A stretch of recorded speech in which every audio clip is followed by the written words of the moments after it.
Under the full moon, a curved blade slices through the night air, leaving a trail of blood over the rooftops.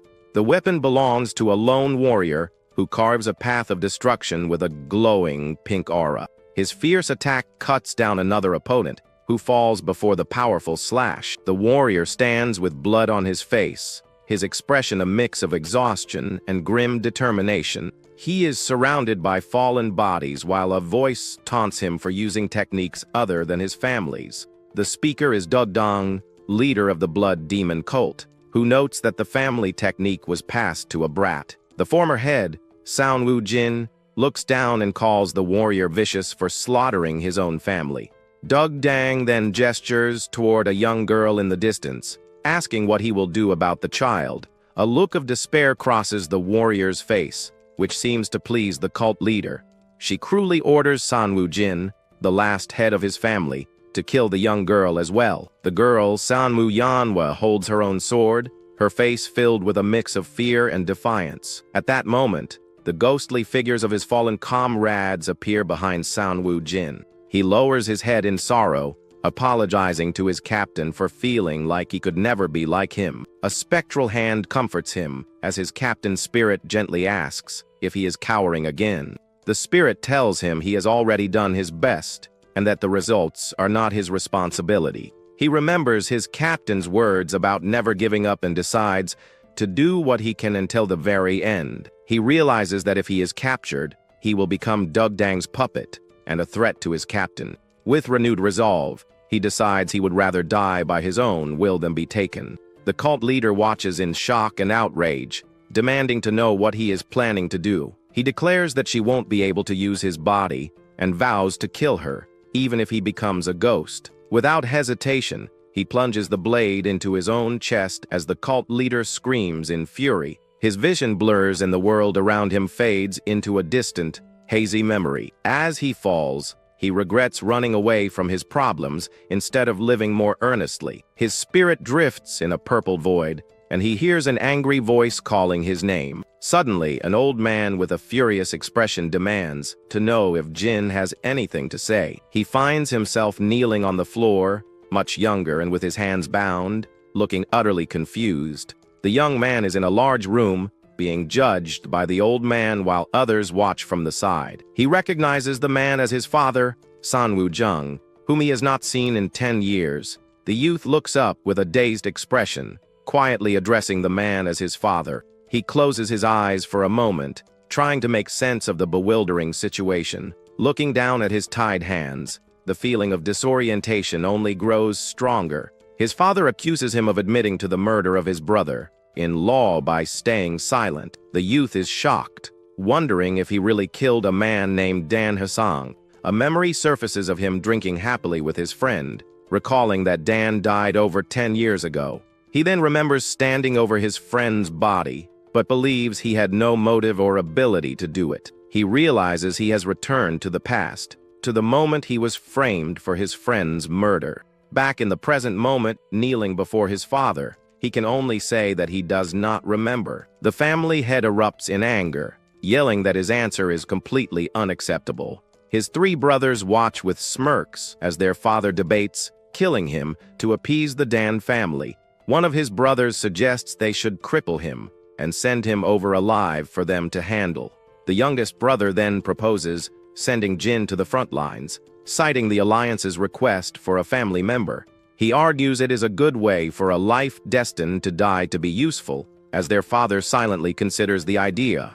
The other brothers look pleased, realizing this plan would also spare them from having to go themselves. The front lines mark the border, where the Martial Alliance fought the Blood Demon cult during the Great Blood War. Though the Alliance stopped the cult's invasion, they couldn't reclaim the occupied lands, so they established a watch post. Jin understands this is a perfect excuse for his brothers to dispose of him, using the false accusation as justification. He remains kneeling, convinced that one of his siblings must have orchestrated the entire conspiracy against him. Later that night, he sits alone in a cell, knowing his father's decision is the same as in his past life. Hearing footsteps approach, he strengthens his resolve, thinking that this time he must obtain what he needs. A young woman, Manhwa, appears at his cell, her face etched with worry as she asks if he is okay. Jin reassures her that he is fine and asks about her, and she replies that she believes he is innocent. He remembers that in his previous life, she only cried, so this time he confidently declares that he is not the culprit. The girl is visibly shocked by his unexpectedly firm and clear statement of innocence. She asks why he is so certain, so he calmly explains he had no reason to harm his only friend and her fiancé. He reveals they were face to face when a sword he did not possess was found stuck in his friend's back. After processing this, Yanwo asks why he remained silent and didn't defend himself in front of their father. Jin simply replies that going to the front line seemed like a better choice for him, which only confuses her more. A memory from his childhood flashes through his mind, recalling how he had to survive on his own after his mother died. His excellent memory made him a prodigy, but he was forced to act like a fool to survive among his jealous brothers. But the act became a self-destructive habit, and by the time he realized it, he had truly become a fool to everyone. For 21 years, he was seen as a worthless fool, a shame to his family who was constantly mocked. To change his fate, he must leave the family and meet his hero, Gale Flying Dragon Seolpung, at the front lines. But he notices Yeonwa's attitude has changed. She's not comforting him like she did in the past. He wonders if his own calm demeanor is the reason for her different reaction this time. Just then, he senses another presence and turns around with a thoughtful hum. With a sudden gasp, he realizes who has been silently watching him from the shadows. His father, Sanwoo Jung, stands outside the cell, his expression unreadable. Jin is surprised because his father's presence also feels different from how he remembers it. In his past life, his father would simply sigh and leave after seeing him beg to be set free. But this time, the family head stands his ground and asks his son if he was truly framed for the murder. The young man realizes his father must have overheard his conversation with Yeonwa. The older man admits he always knew Jin was acting foolish on purpose, but didn't know he wanted to leave. He apologizes to his son, blaming himself for letting his life become such a mess. Jin is stunned by this unexpected apology, as his father had always neglected him in the past. He recalls how even his father, the head of the family, was heavily influenced by his in-laws. He realizes that his father's neglect might have been a subtle way of protecting him. Sanwoo Jung then asks if his son has any final requests before he is sent away. Seizing the opportunity, Jin asks for permission to enter the head's private library for just one day. His father is surprised by the request, questioning why he would want to visit the library now. Jin explains that he is ashamed of not knowing his family's martial arts and wants to learn before leaving. He recalls that in his past life, he knew nothing of his family's arts and had to steal techniques from others. If he could learn the Sanwoo 13 swords, he knows he could advance much faster this time. His father scoffs at the idea of learning martial arts in a single day from books alone. Despite his skepticism, the family head closes his eyes and agrees to grant the request. The young man is thrilled but stops, as his father adds a condition to the agreement. The older man states that learning cultivation alone is dangerous, so he will teach him directly. Though surprised, Jin quickly agrees and sits in the lotus position as instructed. His father places his hands on the cell door, declaring he will pass on the primordial infinite arts. He then transfers a glowing energy into Jin's back, while reciting the incantation for him to memorize. The youth is shocked, realizing he is being taught the secret art only the head and hair can learn. He feels a strange sensation, something he should be happy about, but that feels slightly off. As his father continues the energy transfer, Jin struggles to understand this unfamiliar feeling. A moment of quiet passes as he processes the unexpected turn of events. Meanwhile, his brothers protest loudly, arguing that their father should not let Jin into the library. Sanwoo Jung calmly replies that it would damage the family's honor if Jin dies without knowing anything. He firmly states that his decision is final, leaving his other sons stunned into silence. Later, Jin stands alone in the vast library, grateful that his request was granted for one day. He clasps his hands with a grin, a mysterious, ghostly figure appearing behind him. The figure asks if one day is truly enough, and the young man confidently replies that it is plenty. His goal is not to learn the arts in a day, but to memorize every single detail with his perfect memory. His photographic memory was once considered a sign of a prodigy, allowing him to survive by mimicking his comrades. Captain Seolpung had even given his special ability a name, calling it the scene memory technique. Now, sitting in the library, he feels confident he can absorb all the information and put it to good use. He begins his study with the primordial infinite arts and the family's ultimate technique, the 13 swords. After cramming countless books into his head, he lies on the floor, completely drained from the effort. He admits to himself that he doesn't understand the 13 swords at all and decides to step out for fresh air. Feeling mentally exhausted, the youth heads outside to take a much-needed break from his intense studies. He collapses onto the grass nearby, wondering if he should just give up for the day. Lying on the ground, he lets out a deep sigh, the mental fatigue weighing heavily on him. He acknowledges that he can't understand most of what he's read, which makes him question his efforts. Suddenly, a familiar mocking voice cuts through the air, wondering what martial arts he could possibly learn. His brothers are walking by with several young women, sneering at his supposed laziness. Among them are two ladies he doesn't recognize, one of whom watches him with quiet curiosity. The group stops and looks down at him from a distance as one of the women asks about his identity. His brother smugly introduces him as the family's shameful younger brother, calling him more of a pig than a human. The young lady is surprised to learn that he is being sent to the front lines the very next day. One brother quickly steps in, urging the esteemed young lady judge not to waste her attention on him. They continue to belittle him in front of the guests, saying he is just a pig going to pay for his crimes. He immediately recognizes the name, realizing she is the famous genius swordsman, Juj Soil. He remembers hearing that she was touring various families to gain experience, which explains her presence. He gets up from the ground as his youngest brother, Ji, approaches him with a sneer.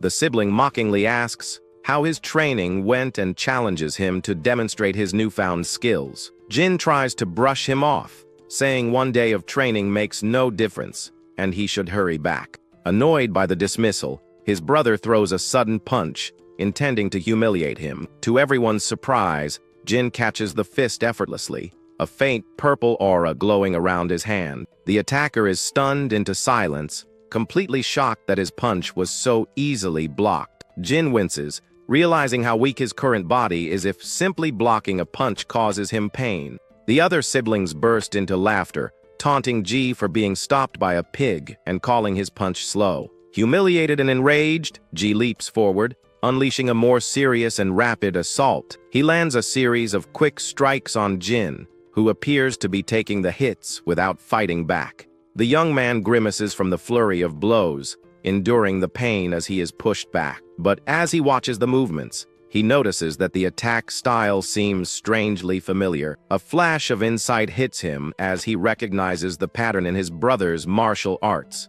He is certain that this is the Sanwo family's unique fighting style in action. Jai continues his relentless attack, unknowingly demonstrating the Gale 13 strikes. A wide, excited grin spreads across Jin's face as he realizes the opportunity, exclaiming that this is good. The attacker stops in confusion, bewildered by his brother's bizarre and happy reaction. Jin quickly backtracks, saying he misspoke, then taunts his brother to hurry up and attack more. The onlookers find this hilarious, mocking Ji by saying his attacks must feel good to his target.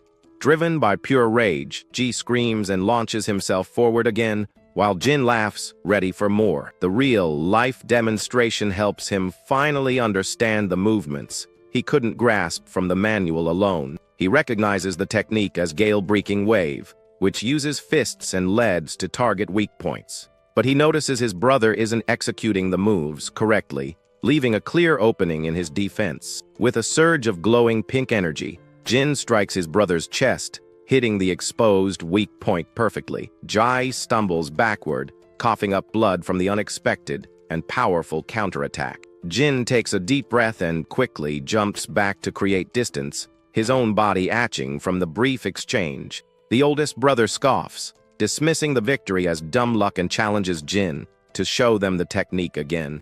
The young man realizes he is too exhausted to continue and can't risk exposing his current physical limits. The female genius, Juj Seoil, speaks up, calling the brother's behavior disappointing. Flustered, the eldest brother quickly tries to save face, claiming he was just about to check on his injured sibling. As his brothers help the fallen Jin reflects on how pathetic it is to have been beaten by them for so long. With their pride wounded, the group helps their injured brother up and walks away in defeat. Once they are gone, Jin collapses to the ground in relief, knowing he needs to improve his body's condition. Lying on the grass, he closes his eyes, completely spent from the fight and the intense day of studying. He is startled when he opens his eyes and finds his father standing over him, looking down with a neutral expression. The youth scrambles to sit up, stammering an explanation for his seemingly lazy behavior, but his father simply tells him he worked hard and did well, offering a rare and gentle smile of approval. Jin is left speechless, touched by the unexpected words of praise from his usually distant father. The family head then reveals that of his 4 marriages, only one was by his own choice.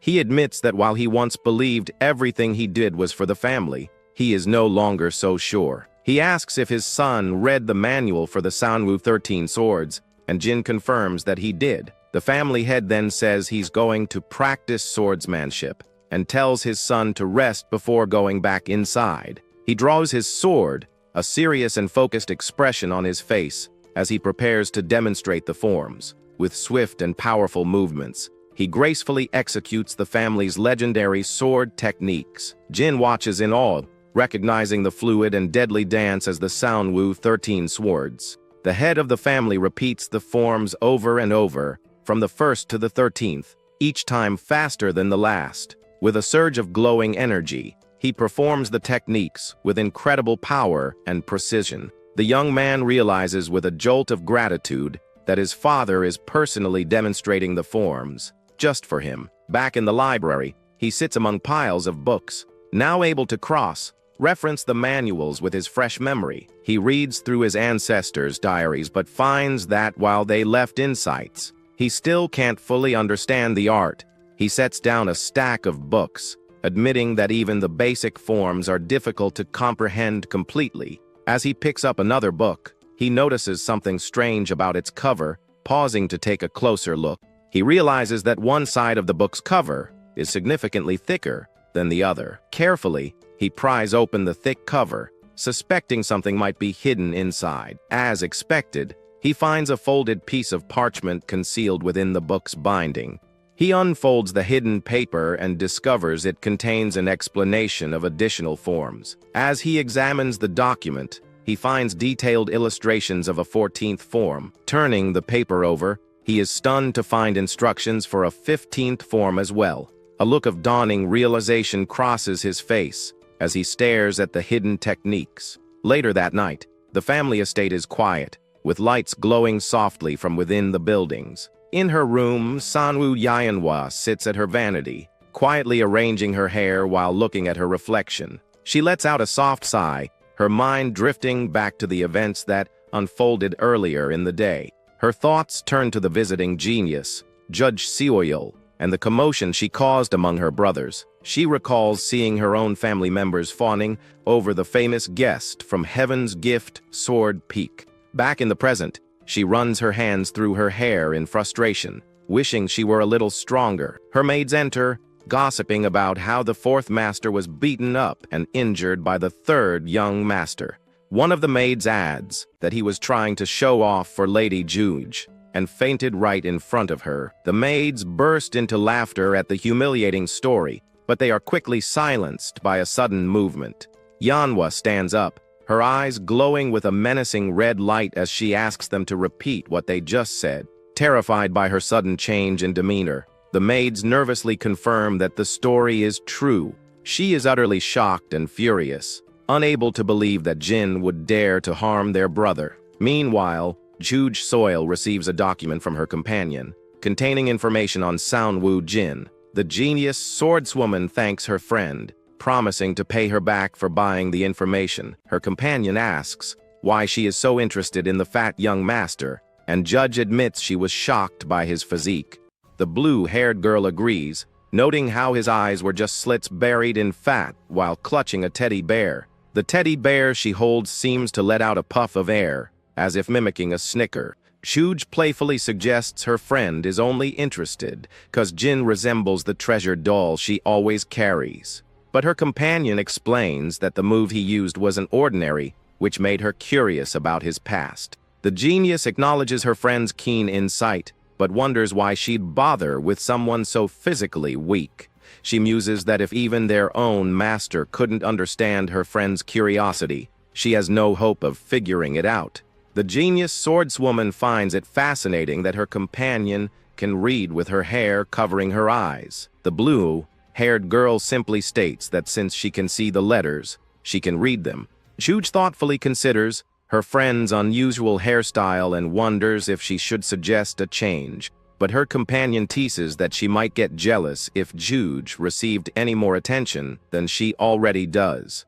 Juj laughs, saying she is glad to have a friend who is not interested in the spotlight. The girl replies that she feels the same, appreciating that Juj is not like a typical member of her famous family. The next morning, Jin prepares to leave for the front lines, with his father and sister there to see him off. The family head tells his son to stay healthy and to bring honor to their name during his time away. Jin bows respectfully, promising that he will definitely honor the family and return to see them again.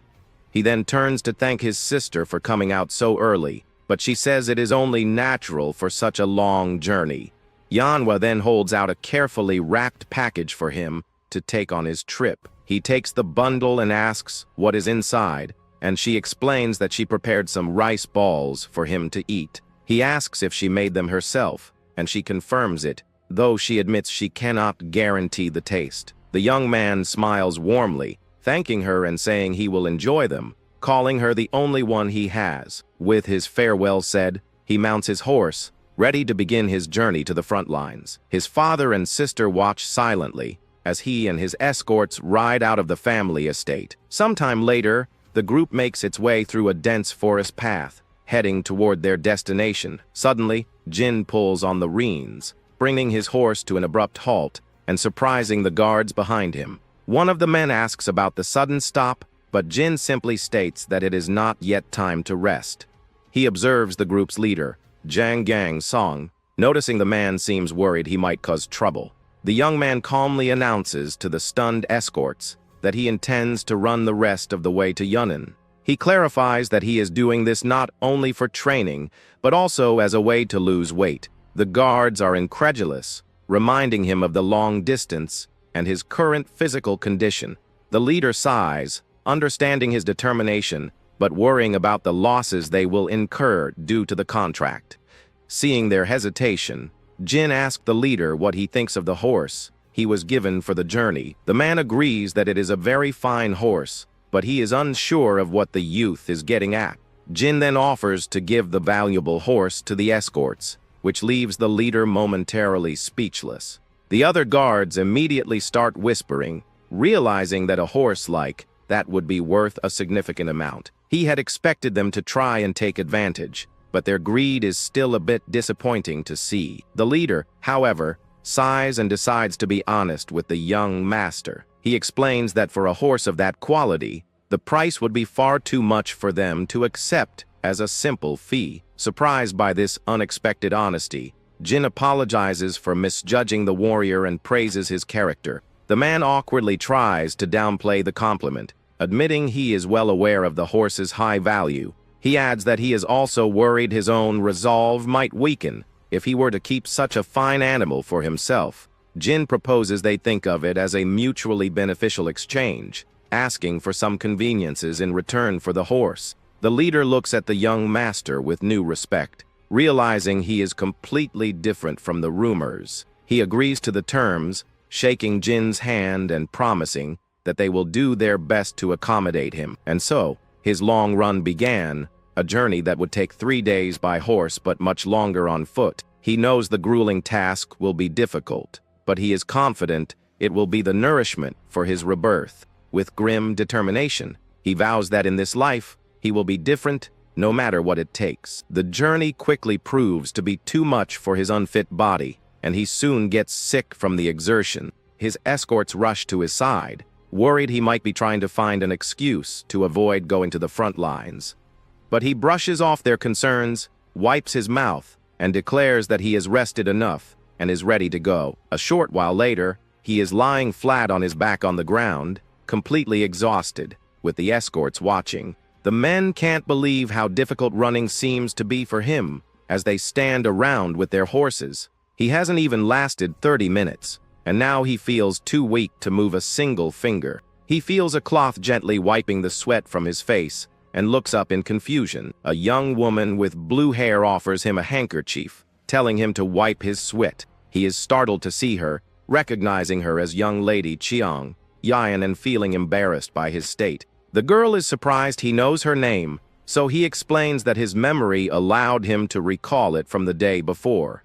She tells him to keep the handkerchief, as she has several more, and places it in his hand. As he holds the cloth to his face, he is unsure how to react to her unexpected kindness. She then offers a small smile and some words of encouragement, saying she will be cheering for him. The young woman turns and walks away, leaving him and the escorts to continue their journey. The guards are amazed and envious that he received a handkerchief from such a lovely young lady. He feels a swell of pride, even though he suspects her kindness wasn't meant in a romantic way. Feeling energized by the encouragement, he jumps to his feet and rallies the men to continue their run. But his renewed enthusiasm is short-lived, and he soon collapses again, getting sick once more. Seeing his state, the men decide it's a good time to stop and eat before they continue. He drools at the thought of food, realizing that he will be eating outdoors quite a lot on this trip. Later that evening,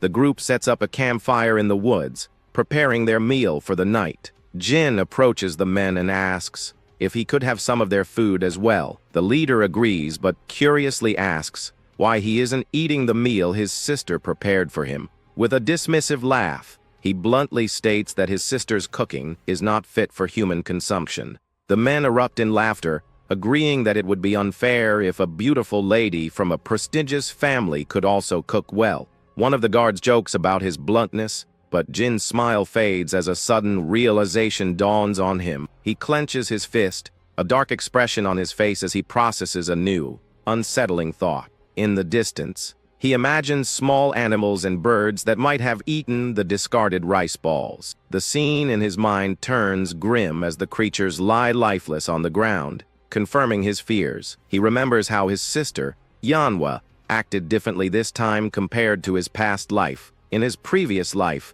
she was his only family, and he found comfort in her worried eyes. But now he recalls the inexplicable hatred and contempt that he had once dismissed as his imagination.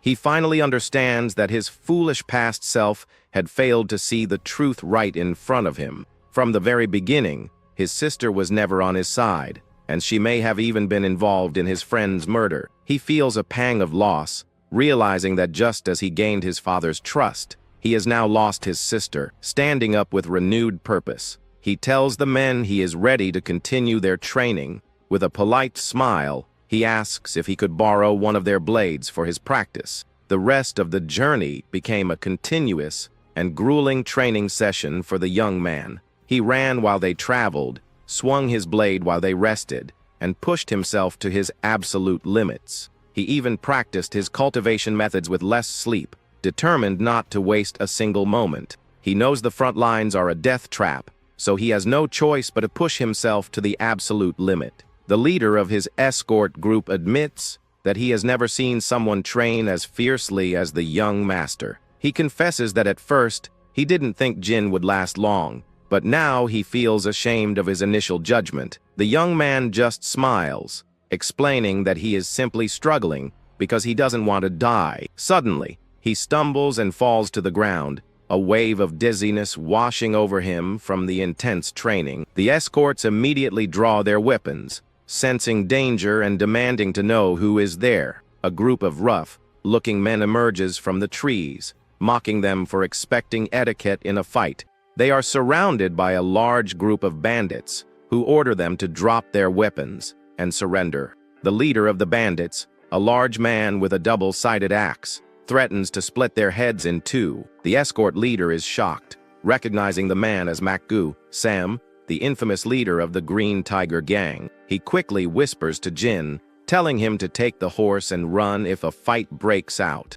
Jin remembers hearing about the bandit leader, who is known for being a properly trained martial artist. The escort leader steps forward and respectfully greets the bandit, acknowledging his reputation. He offers to pay a toll, hoping to resolve the situation peacefully through dialogue instead of violence. The bandit leader agrees that a toll sounds good, then declares their toll is everything they own.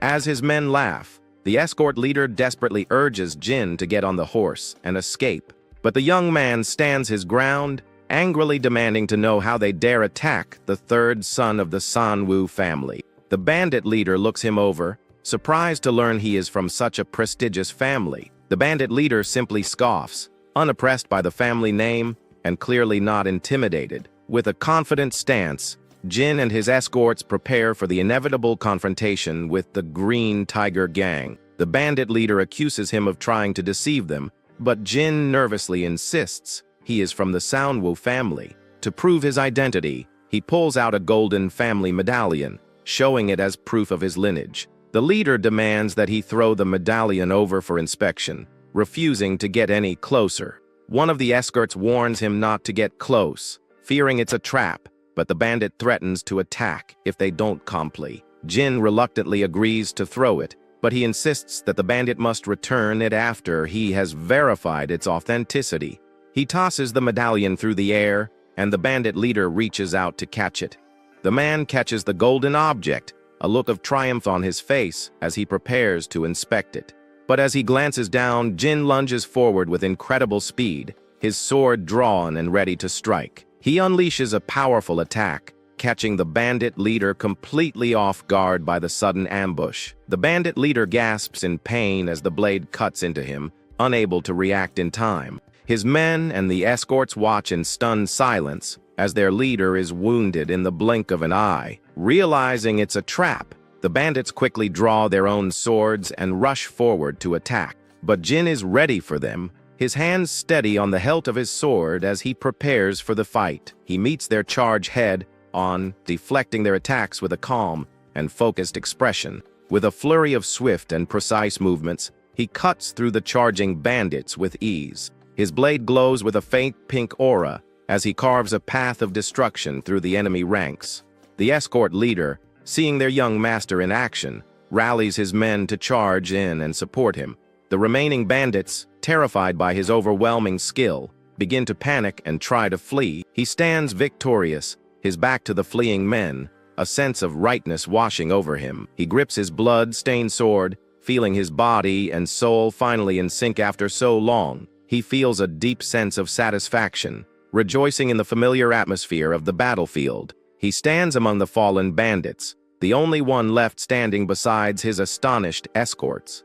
But the moment the adrenaline fades, he collapses to the ground, utterly exhausted from the fight. His escorts rush to his side, looking down at him with a mix of awe and concern. The leader asks if he is a rejuvenated elder, unable to believe a young master could possess such skill.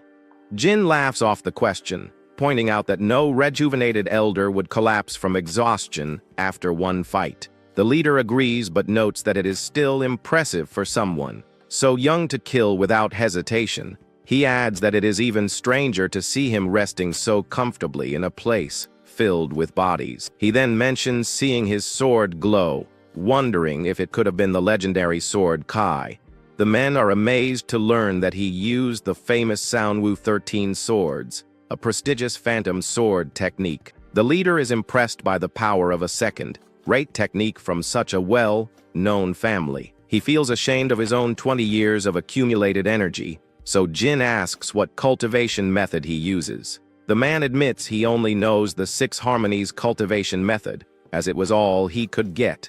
Jin recognizes it as a common, third-rate method that can be easily found in any marketplace. He then surprises the man by saying that building 20 years of energy with such a basic method is actually quite impressive. The leader calls for his men to get going, his expression a mix of embarrassment and renewed determination. Jin watches them, seeing a reflection of his past self in a man whose efforts haven't paid off due to a lack of resources. The men lead their horses, their respect for the young master having grown immensely after the battle. The young warrior sits in quiet contemplation, a new plan forming in his mind as they prepare to leave. After days of continuous running and training, the group finally arrives at the entrance to Yunnan province. Finally, after 9 long days of travel, the group arrives at a proper inn, much to everyone's relief. Jin generously offers to pay for a round of drinks. Celebrating their last day together as a group, the men cheer, praising him for his generosity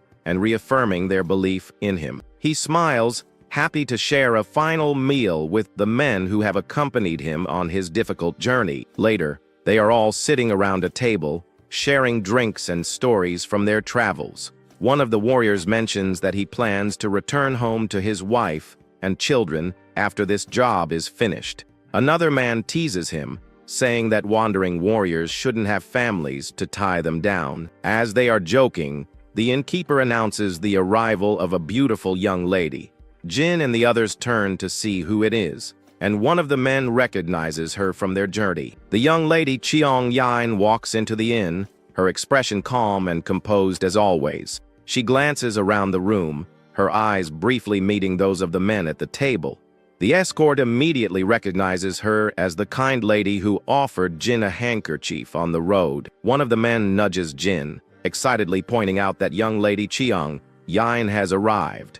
He stands up and waves enthusiastically, calling out to her and remarking on the coincidence of their meeting. He eagerly invites her to join them at their table, clearing a space for her to sit. He then laughs nervously, realizing she has already taken a seat before he even finished his invitation. The men welcome her warmly, offering her a drink and asking if she would like to order some food. She politely declines the food for now, her expression thoughtful, as she seems to consider something. Then, to everyone's surprise, she announces that she is also thinking of volunteering for the front lines.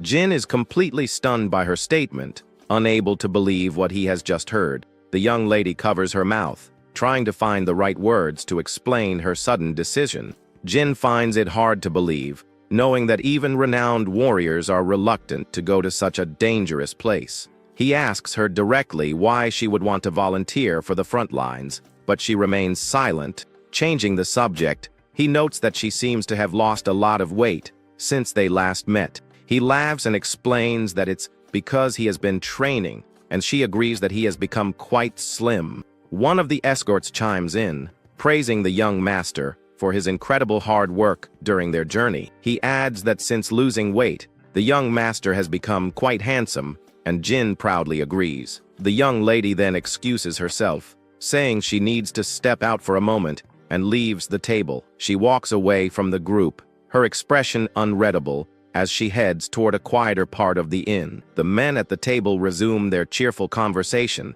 inviting Jin to have another drink. He happily accepts, enjoying the camaraderie and the brief moment of relaxation after their long journey. Alone in a quiet clearing outside, the young lady lets out a sigh of relief, finally able to be by herself. She quietly admits to herself that she found the young master's slimmed down appearance to be quite cute. His new look reminded her of her treasured doll, a small teddy bear she calls Dumpling. She recalls the impressive move he used against the bandits and the intriguing details she learned about his past. All of these things had stimulated her curiosity, drawing her to him in a way she hadn't expected. She also remembers his waddling appearance and his almost unrealistic lack of stamina. She felt she couldn't just leave him to be killed by the demons of the blood cult. It was her duty, as a witness to his hidden cuteness, to protect him from the dangers ahead. That was the real reason she had followed him all the way to this inn.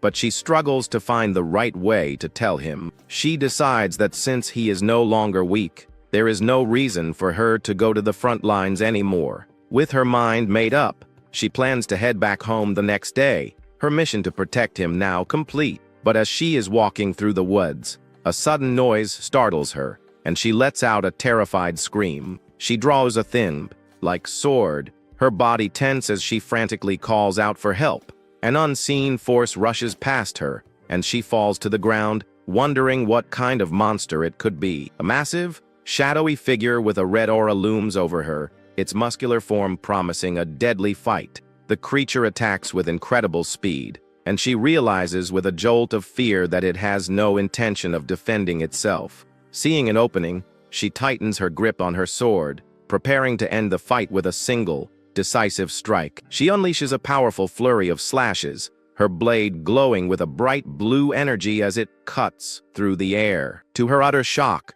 the creature easily deflects her attack with its bare hands, completely unharmed. The shadowy figure leaps into the air, its body radiating a dark and menacing energy as it prepares to strike. It lands a powerful blow, sending her flying backward with a cry of pain. The creature then unleashes a strange, expanding energy wave, forcing her to brace for the impact. She manages to block the attack, but the force of the blow still sends her skidding across the ground. As the dust settles, she looks up in disbelief, wondering what kind of monster she is facing. The creature's shadowy form dissipates, revealing a muscular man with a strange, stitched-up mouth. He lets out a primal scream and charges forward again, his eyes glowing with a menacing red light. She readies her glowing blue sword, preparing to meet his ferocious assault with her own power. She unleashes a series of rapid slashes, but the man easily parries each one with his bare hands. She is completely stunned,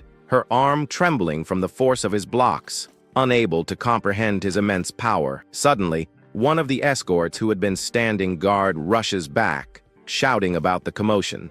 He tries to intervene, but the muscular man grabs the young lady, using her as a shield. The guard's sword shatters against the creature's incredibly tough skin, the impact jarring his arm. He stares at his broken blade in disbelief, stunned by the man's unnatural durability. The creature then brutally attacks the escort, who is now defenseless against the powerful assault. It grabs the young lady from behind, its massive hand covering her mouth to stifle her screams. With a cruel grip, it forces her to watch as it prepares to finish off the fallen guard. The creature lets out a sinister laugh, its eyes glowing with a terrifying red light as it savors the moment. The young lady watches in horror, her eyes wide with fear as she is held captive by the monster. Just as the creature is about to strike, a flash of light cuts through the air, hitting it directly in the chest. The powerful blow sends the creature stumbling backward, its head snapping back from the force of the impact.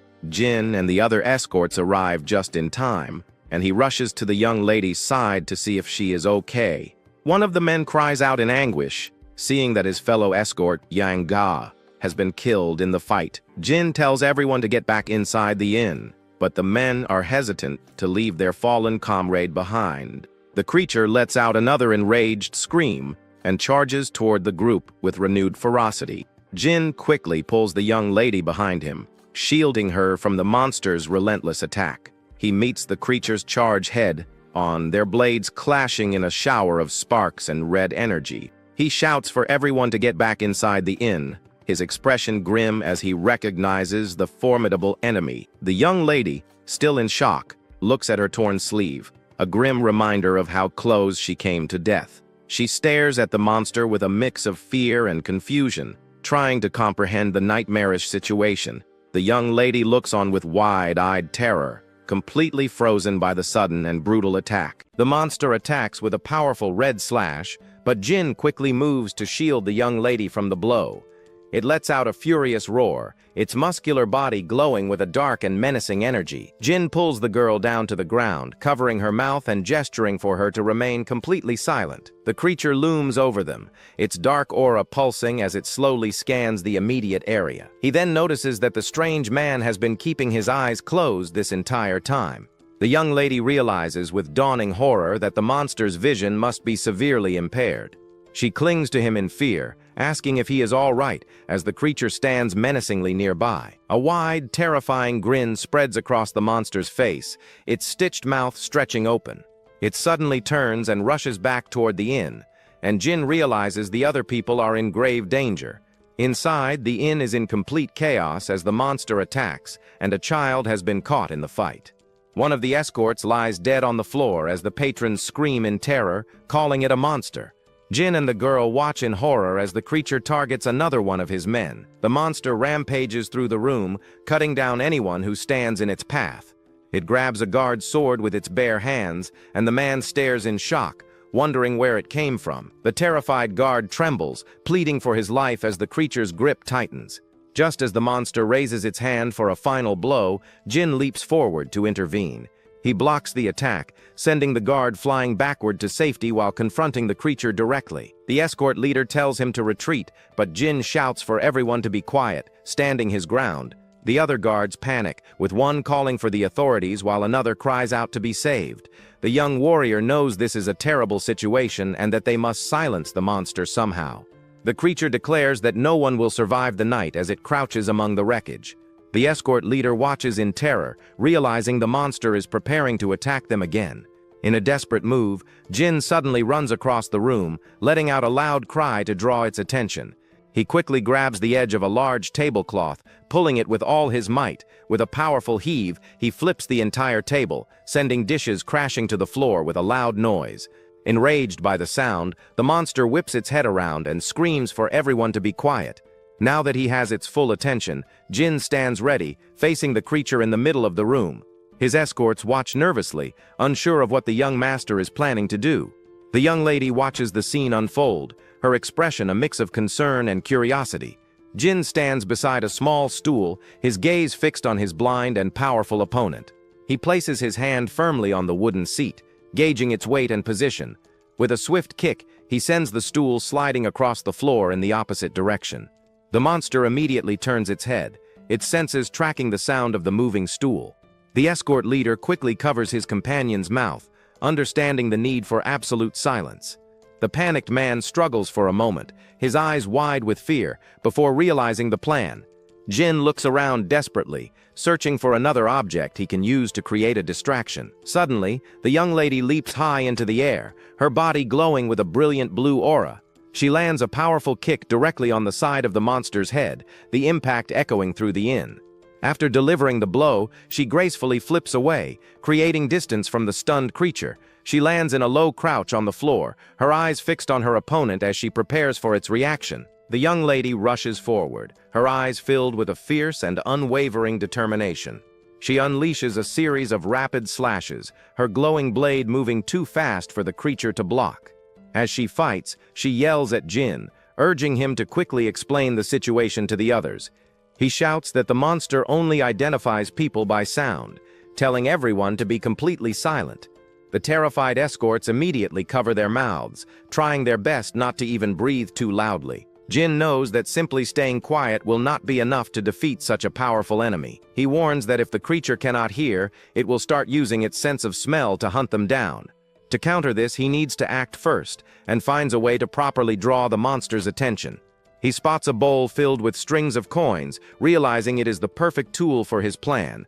He knows he must act quickly while the creature is still distracted by the young lady's assault.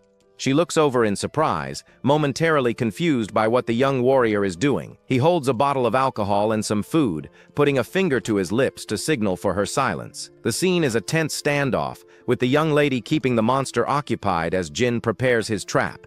His plan is to first get the creature's attention by using the sound of the coins. He throws the strings of coins, expecting the simultaneous sounds to confuse the monster and immobilize it. While it is disoriented by the noise, he will then have a chance to approach it undetected. As the coins clatter, the monster stops and turns, trying to pinpoint the source of the sound. An escort watches in shock as a piece of pottery shatters on the floor nearby from the commotion. The plan works perfectly, and Jin manages to get right behind the distracted creature without a sound. He knows he cannot afford to make a single mistake, as one touch from the monster would be fatal. He carefully places his hands on the creature's neck, holding his breath as he gets into position. But at that critical moment, a loud hiccup escapes from his mouth, shattering the tense silence. The sound echoes through the room, and even one of the terrified escorts hiccups in a panic. The monster's ear twitches as it instantly hones in on the sudden noise, its body tensing. It slowly turns its head to face him, and the young warrior freezes, his eyes wide with sheer terror. His heart pounds in his chest as he realizes his carefully laid plan has just gone horribly wrong.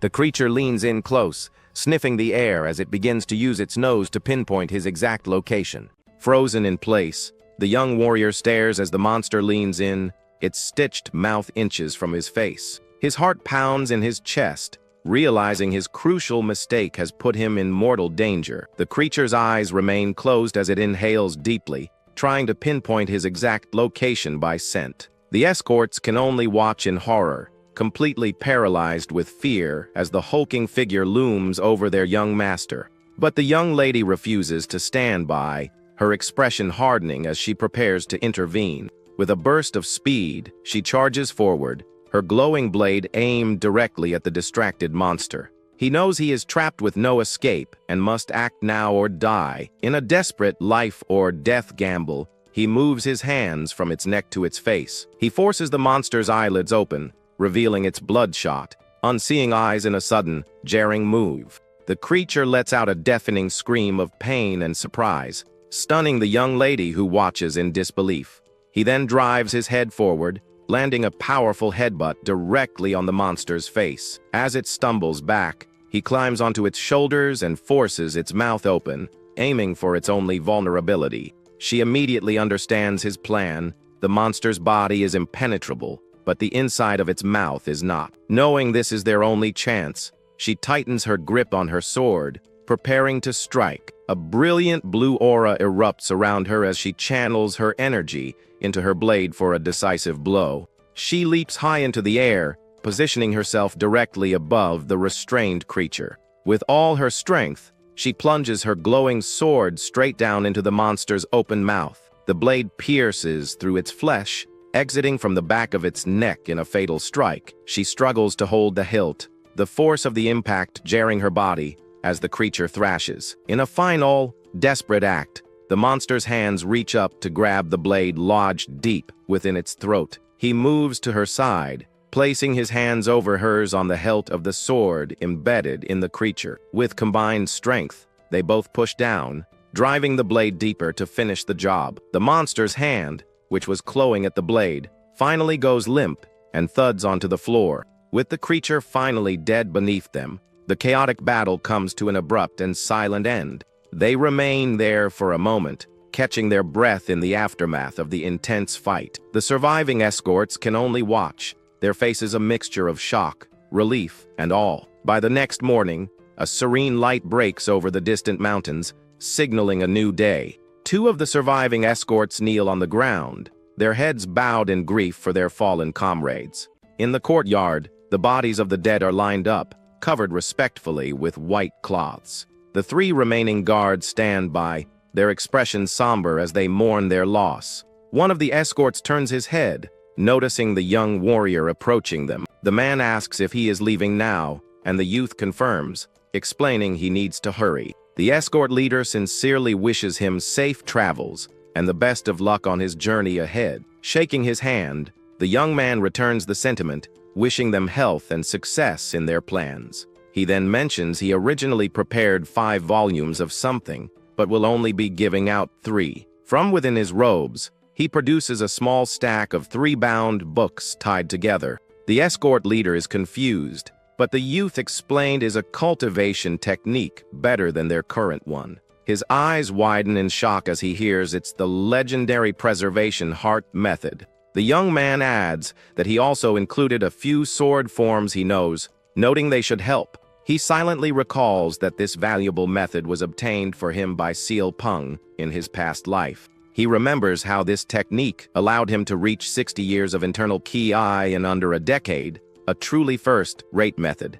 The escort leader is stunned, asking why he would do all this for them and how they could ever repay such a great deed. The young man smiles, stating they fought for their lives together, making them friends, and the books are no longer of use to him anyway. Holding the books, the leader looks at him with deep gratitude and offers a sincere thank you on behalf of his men. Announcing that he must go, the youth turns to leave, explaining any more delay will cost him a full day of travel. He hopes they meet again as first-rate martial artists, and the escort vows to achieve that level and visit him to celebrate. As the two walk away from the inn, the 3 remaining guards watch them depart in respectful silence. While they walk, the young lady comments that he is a peculiar man, as she has never seen a martial artist give techniques to outsiders. He replies with a smile that it does not matter, since the techniques are not secrets of the Sanwu clan. His tone turns serious as he asks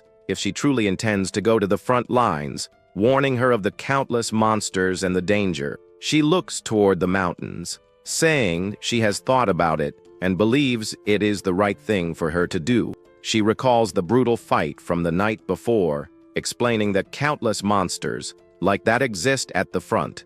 This means people are fighting for their lives against such creatures at this very moment, a reality she cannot ignore by going home.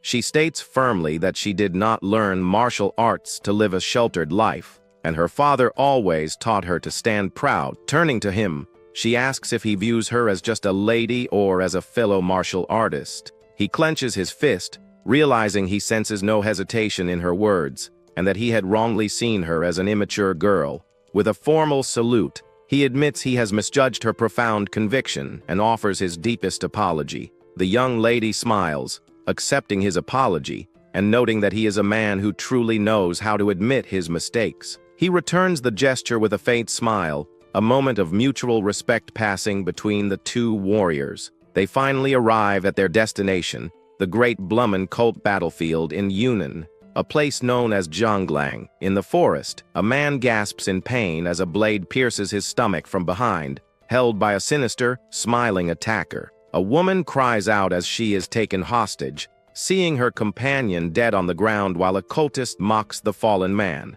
It is a full-scale ambush by the blood demon cult's twin Sai the 7 Misfortunes, who emerge from the trees to surround their prey. The leader, G Mac, holds a woman captive, sneering as he asks if the dead man was her lover, promising she will soon forget him. His brother, Gu Yajil, grabs another woman, crudely commenting on her appearance before G Mac tells him to focus. Amidst the chaos, a bright red flare shoots into the sky, a desperate signal for reinforcements. One of the cult members spots the signal being launched by a fleeing woman in the distance.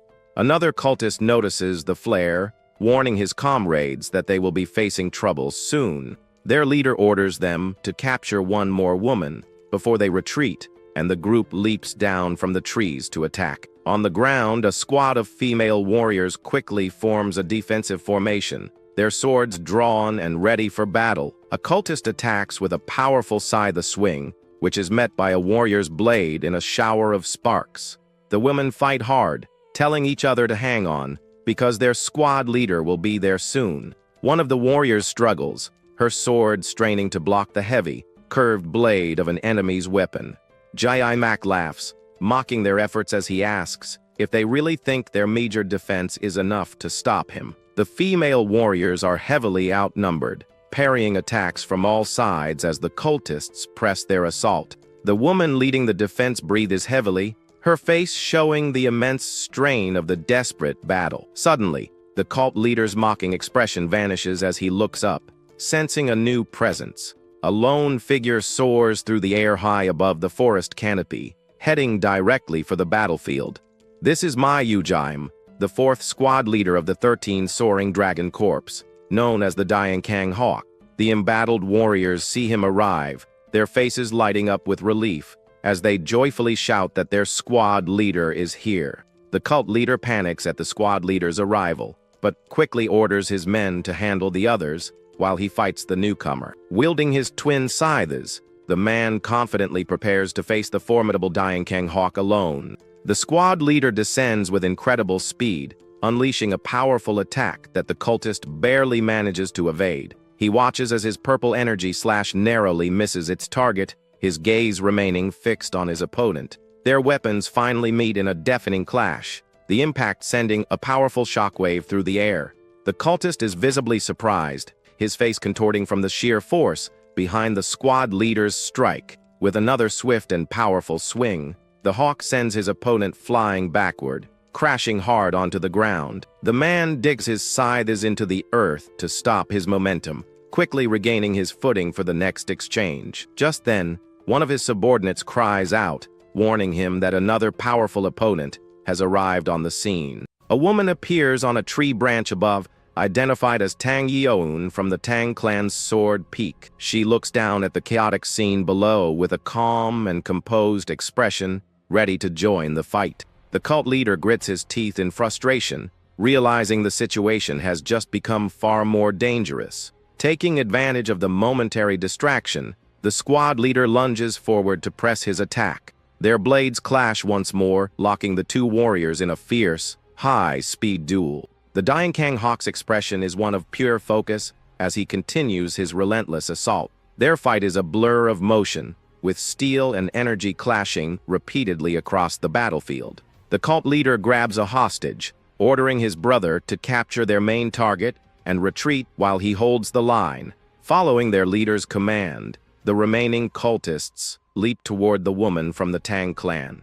She watches them approach with an unfazed expression, seemingly unimpressed by their numbers. But instead of fighting, she gracefully leaps away into the trees, forcing them to give chase. She leads the cultists on a chase through the forest, drawing them deeper into the wending path. A confident smirk plays on her lips, revealing that this retreat is all part of a larger plan. One of the cultists struggles to keep up, burdened by the unconscious woman he carries on his shoulder. His eyes narrow with determination as he forces himself to push forward, refusing to fall behind. Suddenly, a warrior drops from the trees, launching a surprise attack on the man carrying the hostage. Her glowing green blade slices cleanly through the cultist's side, forcing him to drop his captive. He lets out a cry of pain, stumbling from the unexpected and debilitating blow. The warrior catches her fallen comrade, reassuring her that she will unlock her Kai flow soon. The cult leader is stunned,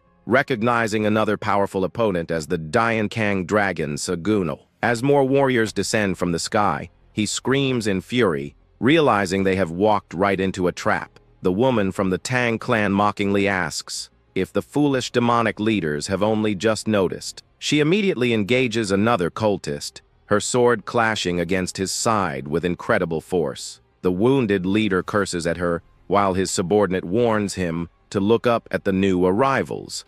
They watch in horror as their men on the path below are completely surrounded by the dragon corpse. A calm and imposing figure appears among them, the 13th Soaring Dragon Corps captain, Feng Yang. The captain attacks without hesitation, unleashing a massive, overwhelming wave of red energy from his sword. The cultist brother screams the captain's name in terror, as the powerful attack engulfs him completely. Elsewhere, the vice squad leader lands safely on a tree branch, having rescued her fellow warrior. She looks down at the battlefield, where the cultists are being systematically taken down by her allies. Captain Feng Yang stands poised, his single powerful strike having turned the tide of the entire battle. Another warrior effortlessly cuts through the demonic cultists, his blade glowing with a brilliant golden energy. He is Han Josung, the first squad leader, who dryly comments that they woke him from a pleasant dream. The cult leader's face drains of color as he recognizes the legendary Azure Gust Sword Dragon. His brother urges him to run, and the leader reluctantly retreats, vowing that he will not forget this defeat. But Sagunal appears in their path, coldly informing them that they are not going anywhere and will meet their end here. The cult leader desperately tries to escape as the Dian Kang dragon leaps through the air to intercept him. Sagunal's blade slashes the man's arm, but the wounded leader grits his teeth and continues to flee, screaming threats. The remaining members of the Seven Misfortunes follow their leader, disappearing into the dense forest. In the quiet aftermath, Captain Feng Yang stands beside Han Josung as the sound of sobbing fills the air. A warrior weeps over the body of his fallen comrade, crying out his name in grief and begging him to wake up. At that moment, squad leader Mayujayam arrives with another man, asking what has happened. Without warning, he grabs the newcomer by the collar, furiously demanding to know why he, Seal Peng, arrived so late. He shouts that if Seal Peng had been on time, they could have defeated at least one more of the Seven Misfortunes. Seal Peng looks down with a heavy heart, apologizing and explaining that his own squad was also ambushed. Yujium snaps, calling him an irresponsible bastard, and saying a lowly soldier should never have been made a leader. A female warrior steps between them, telling the 4th squad leader to stop, and that she will not tolerate insults toward her leader. She explains that the 7th squad fought 5 cunning spirits and a hidden spider spirit, losing 2 members in the process. UGM remembers that spider spirits are dangerous demonic creatures that grow stronger by absorbing the essence of people. The vice squad leader reminds him that such creatures must be slain immediately upon discovery, a fact he is well aware of. He scoffs dismissively but falls silent, the tension between him and the exhausted Seal Pung remaining thick in the air. The vice leader angrily confronts UGM, demanding that he immediately apologize to her squad leader. Seal Pung tells her to stop, gently reminding her that UGM also just lost a squad member, but she retorts that they did as well. He simply smiles, trying to reassure his subordinate that he is okay, and she does not need to defend him. She looks down in silence, her expression filled with concern and frustration over how her leader is being treated. The woman from the Tang clan bluntly tells Seal Pung that his soft nature is the reason UGM walks all over him, making things harder on his squad. He can only laugh nervously in response, while she sighs with her arms crossed, clearly exasperated by his passive attitude. Sagunal steps intermediate, placing a hand on Seal Pung's shoulder and apologizing for UGM. Seal Pung says he understands. Han Jo-sung turns to the captain, asking if the new recruits are supposed to arrive that day. The captain walks away, stating it will take time for them to be useful, but their arrival is a relief nonetheless. Meanwhile, the young warrior from the inn finally arrives, silently hoping the new recruits will manage to survive for a while. The story moves to the Yunnan Blood Demon Cult Front's second headquarters, a large and imposing structure under a clear sky. Inside, an official leads a small group into a waiting room, informing them that the vice commander will arrive soon. A lone girl waits separately. A young man with long hair observes the girl, thinking she must be the last person to enlist. He muses that some things never change. His companion addresses him as young master, asking if the 13th squad is so young because all the veteran warriors have died. The young master confirms this seems to be the case, adding that the entire Flying Dragon Corps is getting younger, not just the 13th squad. He recalls from a past life that the 13th squad was always the youngest, with only its commander and vice commander being older warriors. His companion is shocked by this, realizing the squad is mostly filled with young people who are forcibly conscripted. At that moment, the girl who was waiting alone approaches them, asking why veteran warriors do not volunteer to join. The young master explains it's because there is no fame or profit to be gained, a concept that seems to confuse the girl. He elaborates that events on the front lines are kept secret. Achievements and deaths go unrecognized, leaving only danger without honor. Their conversation is suddenly cut short when an older man clears his throat to get their attention. The man introduces himself as Hyan Young Bo, the vice commander of the 13th squad of the Flying Dragon Corps. He confidently assumes they have heard of him, while the young master silently thinks it is good to see the man and decides to play along. However, the young master's female companion bluntly says she has never heard of him and asks if he was famous. The vice commander dismisses her, claiming many masters are forgotten due to secrecy oaths, and that she simply lacks knowledge.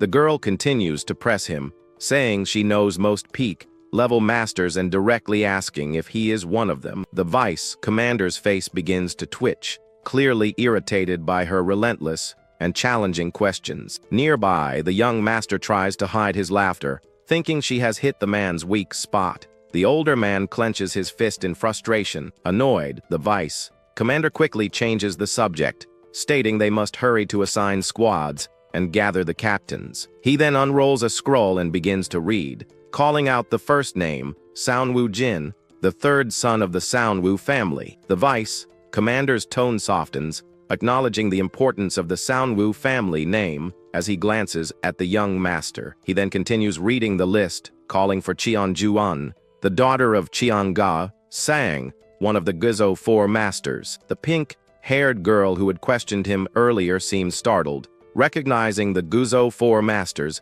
as an evil faction. The young master glances at her, thinking it is indeed strange for a member of an evil faction to volunteer for the martial alliance. The vice commander turns his attention to the blue-haired girl, asking if she is from the evil faction since her file lists no family or school. The young master internally notes this is incorrect. He remembers Lady George calling her Cheong Yin, but her true identity is something else. The blue-haired girl simply confirms that her name is Cheong Yin, her expression calm and unwavering. The official then declares that people with unclear identities are forbidden from volunteering for the front lines. San Wu Jin finds this statement absurd, since the identity of the 7th Squad's own Captain Seolpung is a complete mystery. The vice commander argues that his squad, the 13th, has strict rules, and no exceptions are allowed. He gives the girl a choice: either reveal her family and school immediately, or apply to a different flying dragon corps. At that moment, the young master intervenes,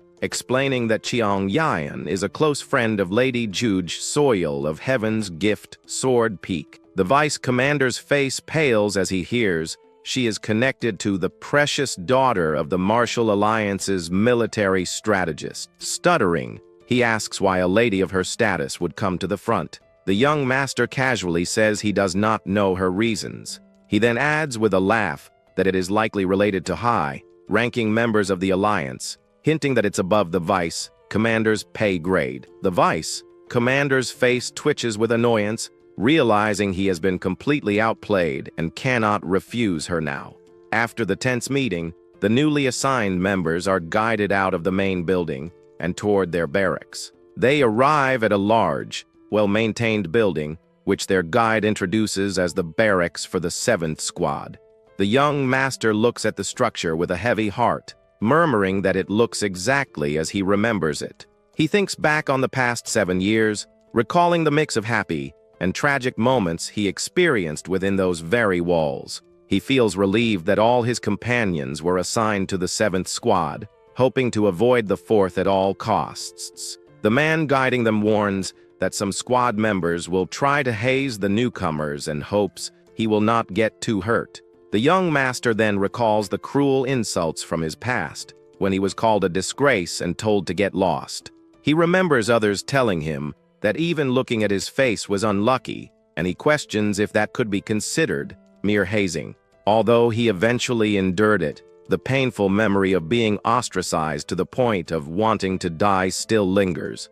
Walking down the familiar corridor, he reflects on how the thought of living here again brings back those difficult memories. The guide finally leads him to a room, opening the door to reveal the current members of the 7th Squad. 2 members greet him warmly. One of them jokes that the newcomer's build suggests he eats as much as him. However, a different group of men smirks from across the room, mockingly asking if a pig has just arrived. They continue their taunts, saying they did not expect a proper newcomer, considering who their captain is. San Wu Jin thinks their current reaction is much more acceptable than in the past, glad that he decided to lose weight. His guide formally introduces him as young Master San Wu Jin, the 3rd son of the prestigious San Wu family of Gizo. The 3 men who were just mocking him now look surprised upon hearing the name of such a well-known family. They quickly recognize him as the infamous 3rd son, known for being a cripple who was beaten by his own sibling. One of them sneers that it must have been hard for a pig to lose so much weight.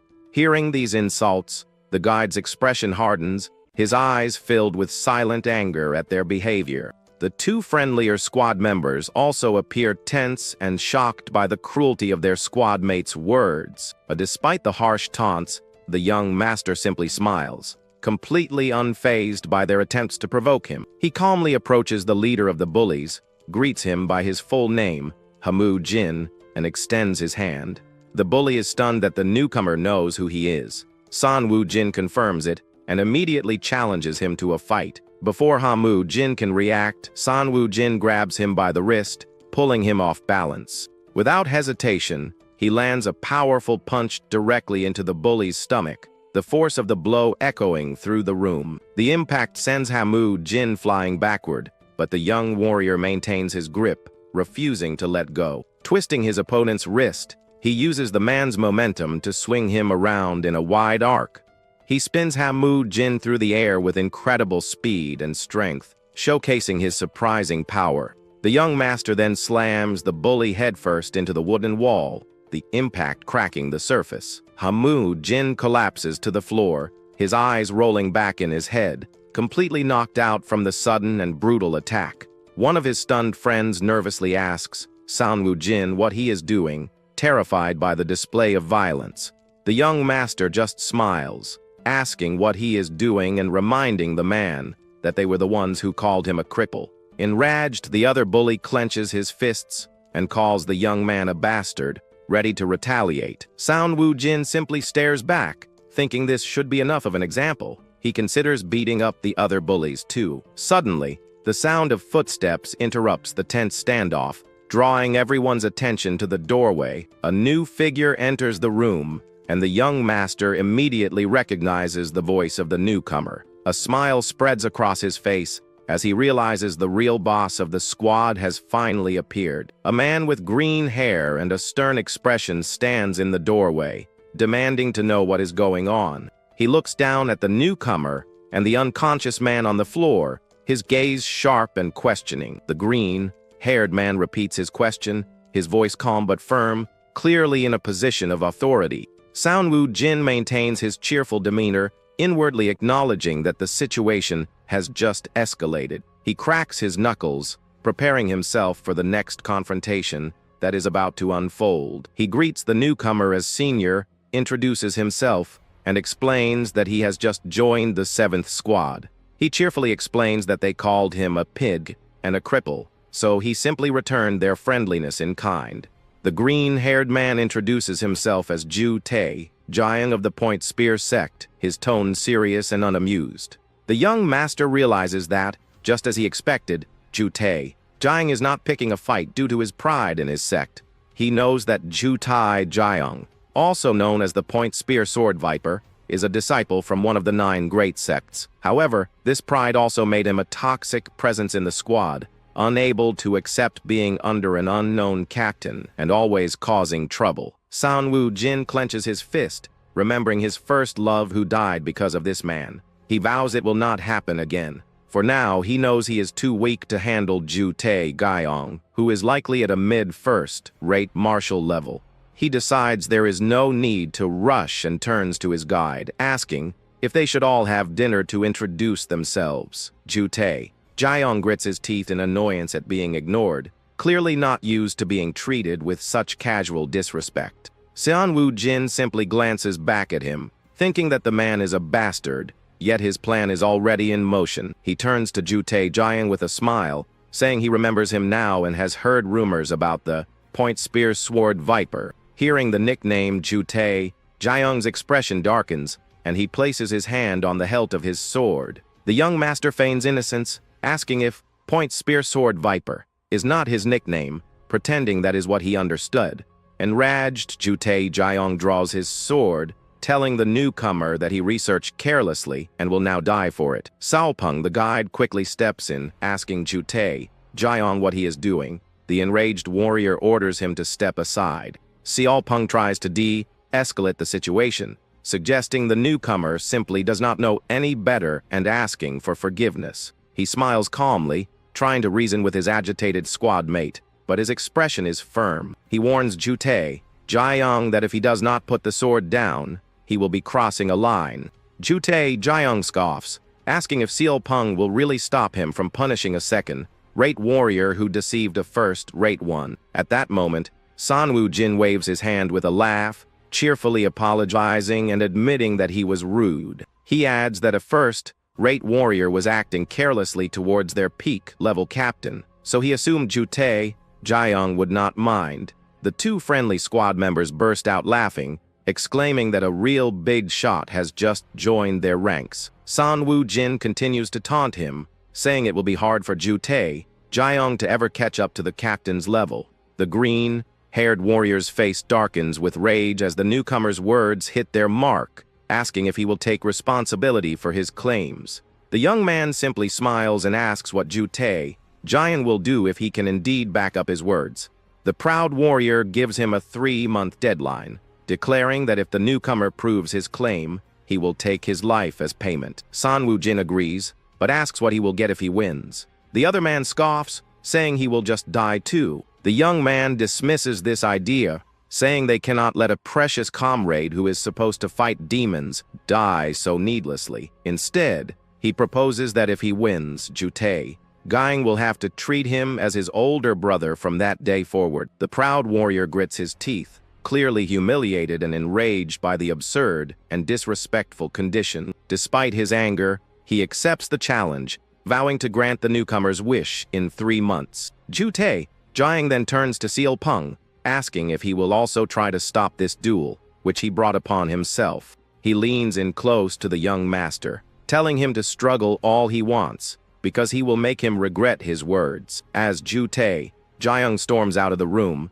he tosses a small, round object over his shoulder before leaving. The rest of the squad, including the bullies and the friendly members, quickly follows him out, eager to see what happens next. The 2 men who initially welcomed the newcomer laugh, saying how refreshing it is to see someone stand up to Jute, Jiang. San Woo-jin knows that Baisa, Young is a disciple of a secret sect that fell due to a past tragedy involving Jute, Jiang's sect. The other man laughs, saying he liked the newcomer from the moment he saw him, and felt they would get along well. San Woo-jin is surrounded by Baisa, Young and Bai Zhongguan, remembering them as the close friends who died saving him in his past life. With tears in his eyes, he makes a silent vow that in this life, he will absolutely not let them die. Selpeng approaches, asking if he will be all right and warning him that Jute, Jiang is not to be taken lightly. The young master just smiles and asks the captain to train him, declaring that he is prepared to be worked to death. He adds that since he is just a squad member now, the older captain should feel free to speak comfortably with him. The captain agrees with a smirk, warning the young man that since he asked for it, he will be worked until he wishes he were dead. Bai say, Young warns him that he does not know what he is asking for, explaining that the captain's training is for peak-level masters. The young man smiles, thinking that he has already done it before. This time, he plans to share the good thing with his friends. He then turns to Baisa, Yang, and playfully questions his confidence, saying he seemed like a real man at first glance. Provoked, Baisa, Young shouts that there is no way he lacks confidence, claiming to be sure of himself in everything. He strikes a confident pose and declares that he will gladly join the training to prove his words. The muscular man, Bai Zhongguan, laughs and says he would like to join too, but he already has a grand dream of his own. He explains his goal is to crush demons with external martial arts trained to the extreme, leaving no time for other pursuits. San Woo-jin's eyes light up with excitement, and he asks the senior if he could teach him those amazing external martial arts. The big man is caught off guard, blushing as he stammers and asks if the newcomer is serious about learning from him. Sao Peng reminds him that during the squad selection, San Woo-jin mentioned wanting to see whose skin was harder, his or a demon's. Hearing this, Bai Zhongguan gets even more excited. The young master leans in, admitting it was a lie, but he does have a goal. He enthusiastically describes his dream of flying like a cannonball with a hardened body-to-body, slam and shatter demons. Bai Zhongguan looks mesmerized, imagining himself flying through the air to smash demons into pieces with his body. The young master continues, saying that if he could achieve that, people would give him cool nicknames like Iron God Matir. Bai Zhongguan repeats the names to himself, his eyes wide with excitement and a blush spreading across his face. San Woo-jin smiles to himself, knowing his friend is completely hooked on the idea now. A simple but effective trap. The following day, the training begins deep within a lush, green forest. Captain Selpeng leads the small group of new recruits, including the young master and his 2 friends, along a winding path. Baisa Young, wearing a weighted vest, proudly declares that this level of training is nothing for a disciple of his sect. Standing beside him, San Woo-jin thinks that since he has already experienced this training, it should be a piece of cake. He confidently leaps onto a tree branch, telling his friends it is nothing much and that he will go on ahead. However, as soon as his foot touches the branch, It snaps under his weight, and he lets out a cry of surprise. Beijong Guan, perched on a branch above, calls out in concern, asking if his new friend is all right. The young master crashes to the forest floor, landing hard on his back with the broken branch on top of him. Lying on the ground, he realizes with a groan that he did this training in his past life only after he had lost weight. A month passes, and the early morning light filters through the dense canopy of the forest. A hand, covered in dirt and trembling with exhaustion, grips the edge of a deep pit. Baisa, Young hauls himself out, looking completely drained and worn out from the grueling training. It is revealed that in the past, after fleeing his fallen sect, he found himself in the same squad as a disciple from the Point Spear sect. The chief disciple of a secret sect was now in the same group as someone from the sect that caused his own downfall. He had not expected much when he revealed his origins, knowing it would be hard for a second-rate warrior to get an apology. He had hoped for at least some sign of guilt, but Zhang simply asked him, "So what?" The arrogant disciple then mocked him, asking if he was proud that his sect's elders died from their own greedy ambitions. Enraged, Baisa, Young lost his composure and attacked, but the outcome of the fight was painfully obvious from the start. After that day, his life did not change much. He was still too weak to defeat even a single demon, let alone his arrogant squad mate. With his sect's internal cultivation method lost, he was left with no way to grow stronger. He felt powerless in an unfair world, his hands scarred from useless effort, but he refused to be pitied as a weakling. He drifted along without a goal, just another face in the squad, until one day everything changed.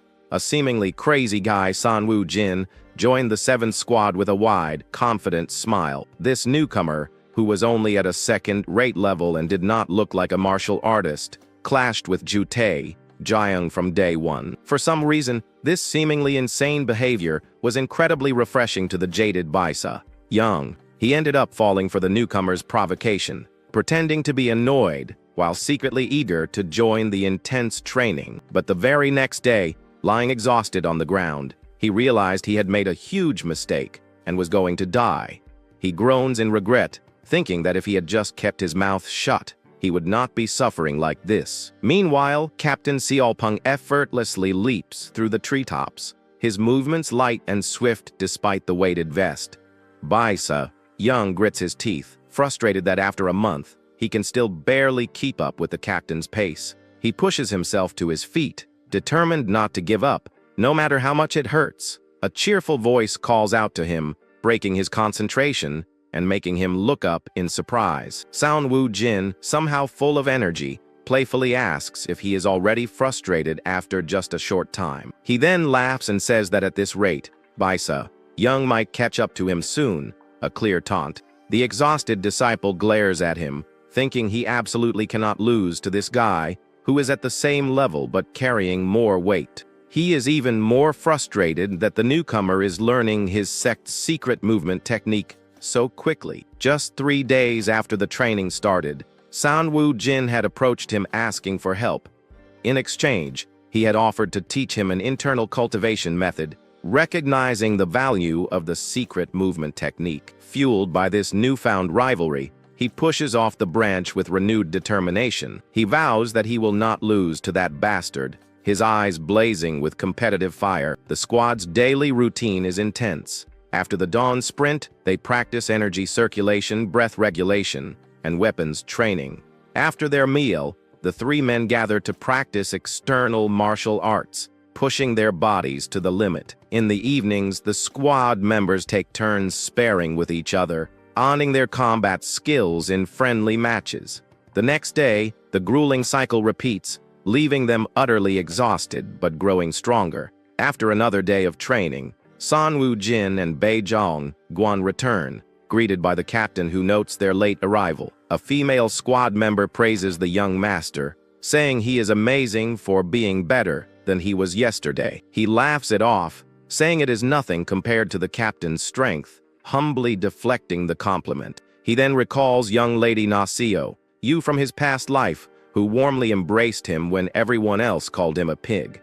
That was when he fell in love with her. Even though he could never confess his feelings, or prevent her tragic death. He clears his throat, pleased that everything is going smoothly. Thanks to the influence of the two young ladies, the squad is focused. Both Cheong Yan and the pink-haired girl meditate peacefully, fully dedicated to their training. Cheong Yan even surprised everyone by asking to join the external martial arts training, her competitive spirit shining through. As he trains, the young master's growth rate is incomparable to his past life, thanks to the primordial infinite arts.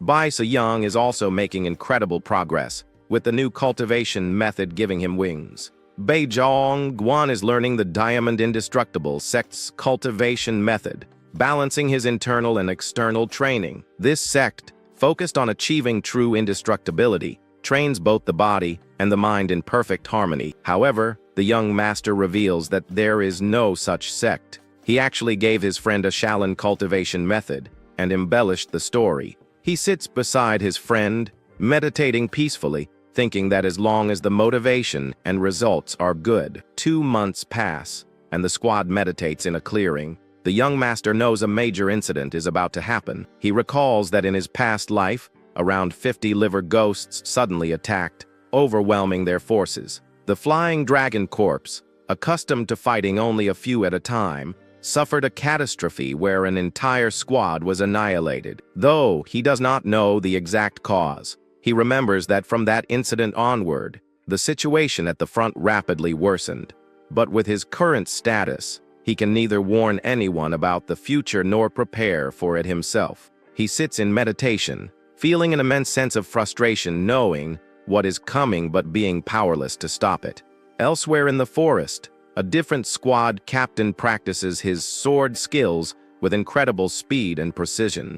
He complains about his popularity with insects, as he effortlessly slices through a swarm of them. He wishes he were popular with women instead, swatting at the bugs that buzz around his face. With a frustrated grunt, he grits his teeth, annoyed by the persistent and unwelcome attention from the insects.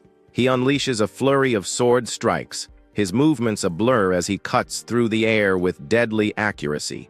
Every slash is precise, a testament to his exceptional skill as he continues his relentless practice. The swarm of insects falls to the ground, each one perfectly sliced in half by his masterful swordplay. His squad members watch in awe, praising his amazing 72-way sword rain dance technique, a basic skill for his sect. They marvel at their captain's skill, wondering how much more amazing the first squad captain, a renowned genius, must be. They compare their captain, nicknamed Swift Chaos Monkey, to the first squad captain, the Clear Wind Sword Dragon, and laugh. Their captain yells at them to be quiet, furiously denying that he has no humanity for reaching peak level in his 20s. One of the female members teases him, suggesting he should try dating the vice captain if he likes her so much. The captain shouts that he is not interested in the vice captain either, getting flustered by their endless teasing. Suddenly, his expression turns serious as he senses something approaching. He orders his squad to form a defensive formation, warning them that a large number of enemies are approaching. As they prepare for battle, one of his subordinates nervously notes that there seem to be far too many enemies. A massive horde of grotesque red-eyed liver ghosts emerges from the trees, charging toward them with terrifying speed. The captain immediately engages the creatures, shouting for his vice captain to send a signal for reinforcements. He cuts down several of the monsters with a single, powerful slash, his expression grim and focused. But as he fights, he notices something that makes him pause in shock and disbelief. He curses as he realizes the creatures are far more numerous and powerful than he anticipated, and he orders everyone to retreat. At that moment, 3 powerful blasts of energy erupt in the distance, signaling the presence of at least 3 mid-level demons. Warriors run desperately through the forest, trying to escape the overwhelming horde of monsters pursuing them. One of the squad members turns to face a charging ghost fiend, preparing to hold it off. The creature is relentlessly focused on its target, swinging a powerful clawed hand without hesitation. With sweat dripping down his face, the young man raises his sword to defend against the fierce attack. He manages to dodge the main blow, but the creature's arm still grazes him, tearing his sleeve. Before he can counter, the fiend catches his sword blade with its bare hand, stopping the weapon cold. The creature's glowing eyes fix on him, revealing the usual tactic is a two-person feint. As the fiend is distracted, another warrior approaches from behind, ready to land a decisive blow. He drives his sword forward, aiming for the creature's unguarded back, while its attention is elsewhere. However, his confident expression quickly turns to one of pure shock and disbelief. The creature, without even looking back, has caught his sword hilt with its other hand, halting his attack. The warrior looks around in horror, realizing that more ghost fiends have now surrounded him.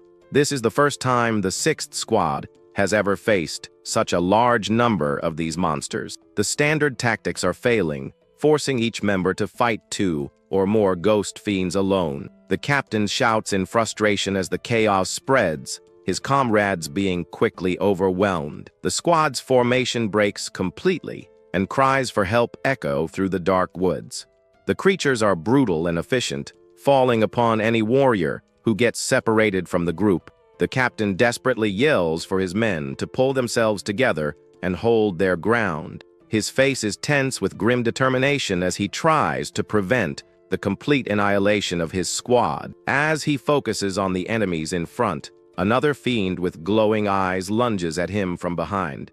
The creature's face contorts into a twisted grin as it closes in for the final blow. The captain looks back in shock, realizing his mistake too late as the monster attacks. He manages to block with his sword, but the battlefield is grim, with his comrades being overrun. Letting his sword fall from his grasp, he decides to rely on his fists instead. He pivots and throws a powerful punch, striking the creature squarely in the face.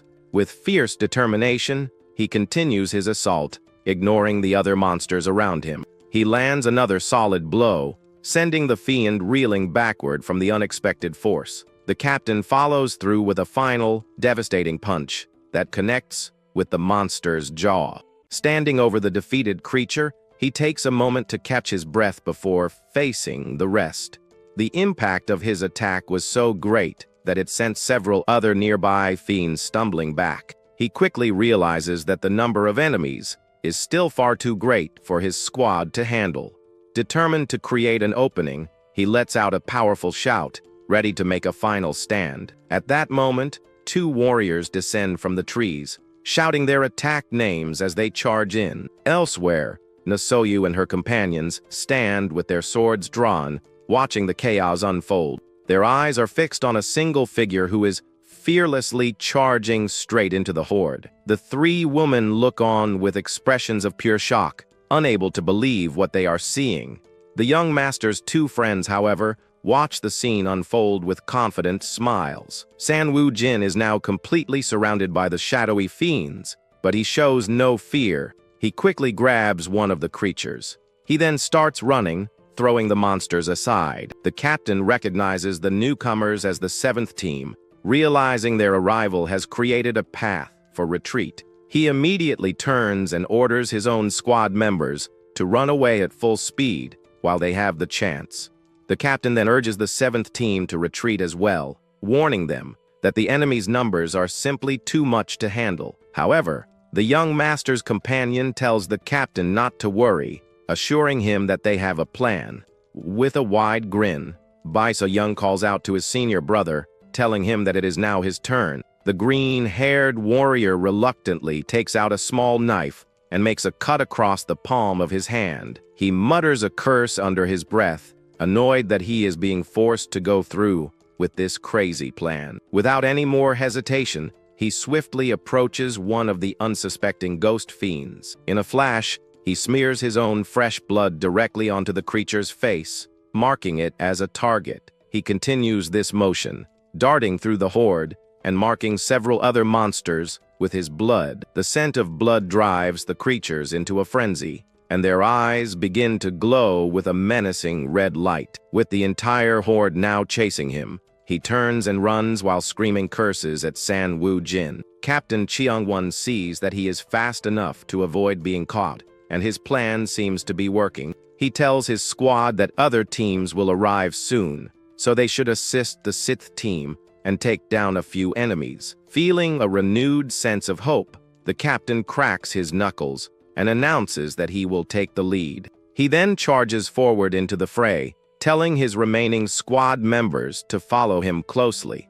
A brief memory flashes, showing a powerful martial artist who is surrounded by a serene, glowing aura. San Wu Jin recalls his past life and the great tragedy that unfolded in this very forest. He remembers the powerful warriors who were present at the time.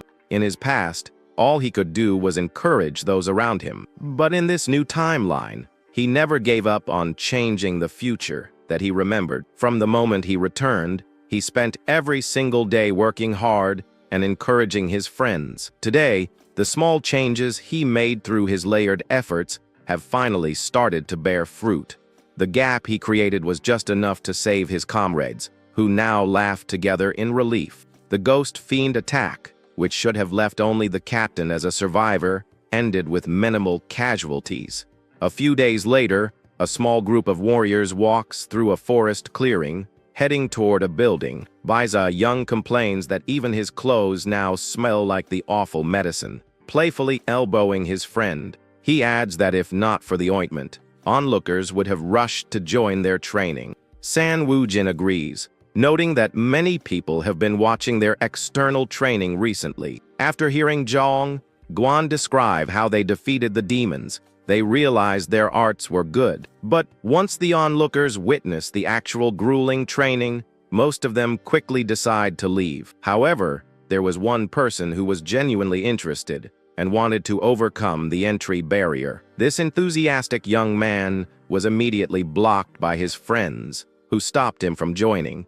The young master just smiles, admitting that he honestly cannot say the training looks pleasant. At that moment, a group of women walks by, and the onlookers recognize them as members of the Dang family. One of the women, with flowing pink hair, carries herself with an impressive and elegant aura. Another woman, Miss Tang, also draws the attention of everyone present with her striking appearance. Tang Yon's beauty is so captivating that it seems as if the world turns dark and she becomes the only source of light. One of the onlookers admits that while he wants to claim his own Na Sioyo is the fairest, he thinks that to match Tang Yon's looks, one needs to be as handsome as Jagal Sioyo. A man approaches the group and introduces himself as Myong Sayan, the vice leader of the third squad. He admits that until now, he thought they were just wasting their time with their intense training. However, he now realizes their efforts were worthwhile and apologizes for looking down on them.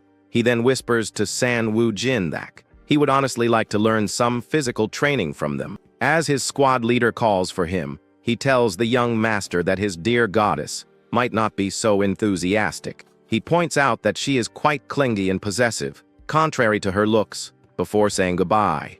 As the vice leader turns to leave, San Wu Jin calls out his name, causing him to pause. The young master hesitates for a moment, a bead of sweat running down his face as he tries to find the right words. He then changes his mind, simply wishing him well and hoping they can train together next time. Myong Sayan is bold enough to openly state he has fallen for Tang Yon and serves as her vice leader. Because she is too difficult to approach, he acts as the effective squad leader of the third team. However, the young master recalls that in his past life, this man died at the hands of the very woman he loved. Tang Yun was forced to kill him after her mind was taken over by the blood cult. Later, he realized she became the woman of Ma Yujium, the fourth squad leader. In her final moments, Yujium's betrayal drove her into complete and utter despair. San Wu Jin now understands that she was not the cold, perfect woman she appeared to be. Baisa Young asks if he's also interested in Tang Yun. He explains that steel spirits will appear soon and he needs her help, but his friend misunderstands. Baisa Young teasingly asks if he loves her so much, he would be satisfied with just a conversation. As the young master looks, his friend shouts that he is in love with Miss Tang. He frantically tries to explain that it is not what it looks like, saying he just needs to talk to her, but has no connections. Na Sioyu looks on, her expression unreadable as she considers the chaotic scene before her.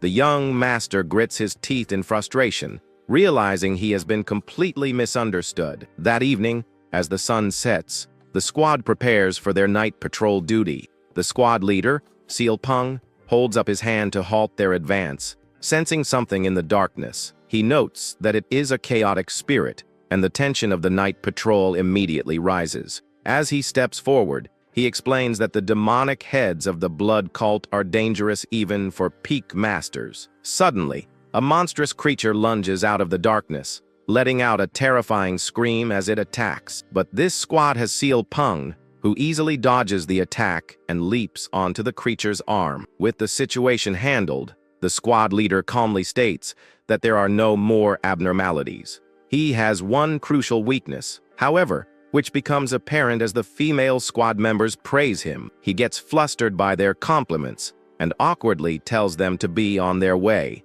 It is revealed that squad leader Seal Pung has trouble with women, or more accurately, he fears them. The women of his squad smile knowingly, thinking that if it were not for his fear, he would be perfect. San Wu Jin remembers from his past life that the captain only overcame this fear after they lost someone. To prevent that from happening again, he knows he must take care of the one responsible for it.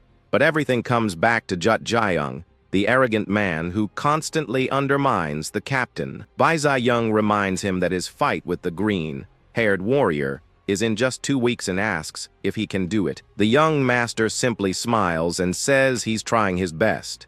The captain then intervenes, speaking of his problem that it's his inner ki and that it takes years to become strong. She points out that San Wu Jin is a strange individual, as his mind has surpassed that of a first-class one. Bai Ziyang tells his friend to just let them in on his secret plan, since they are the only ones listening. The young master explains that he has an elixir from his father that will increase his ki by about 10 years. The captain correctly guesses that the elixir must have an issue with its purity, which is why he has not taken it. San Wu Jin confirms this, saying that if he consumed it, about half of his total Kai would be external. The female squad members are confused, asking what the men are talking about as they do not understand. Chiang Yan explains that if the external Kai in elixirs exceeds half the total, Kai deviation is more likely to occur. The young master clarifies that this is why he has been pushing back taking the elixir until the last moment. His original plan was to first gain pure Kai using his primordial arts, and then take the elixir safely. However, he now believes that at his current state, he can handle a mid-first-rate opponent. Bai Ziyang laughingly admits he had no clue, having never used elixirs before in his life. The pink-haired girl's eyes light up with excitement, and she happily exclaims that they are in the same boat. Her companion blushes and clenches his chest, clearly flustered by her enthusiasm and closeness.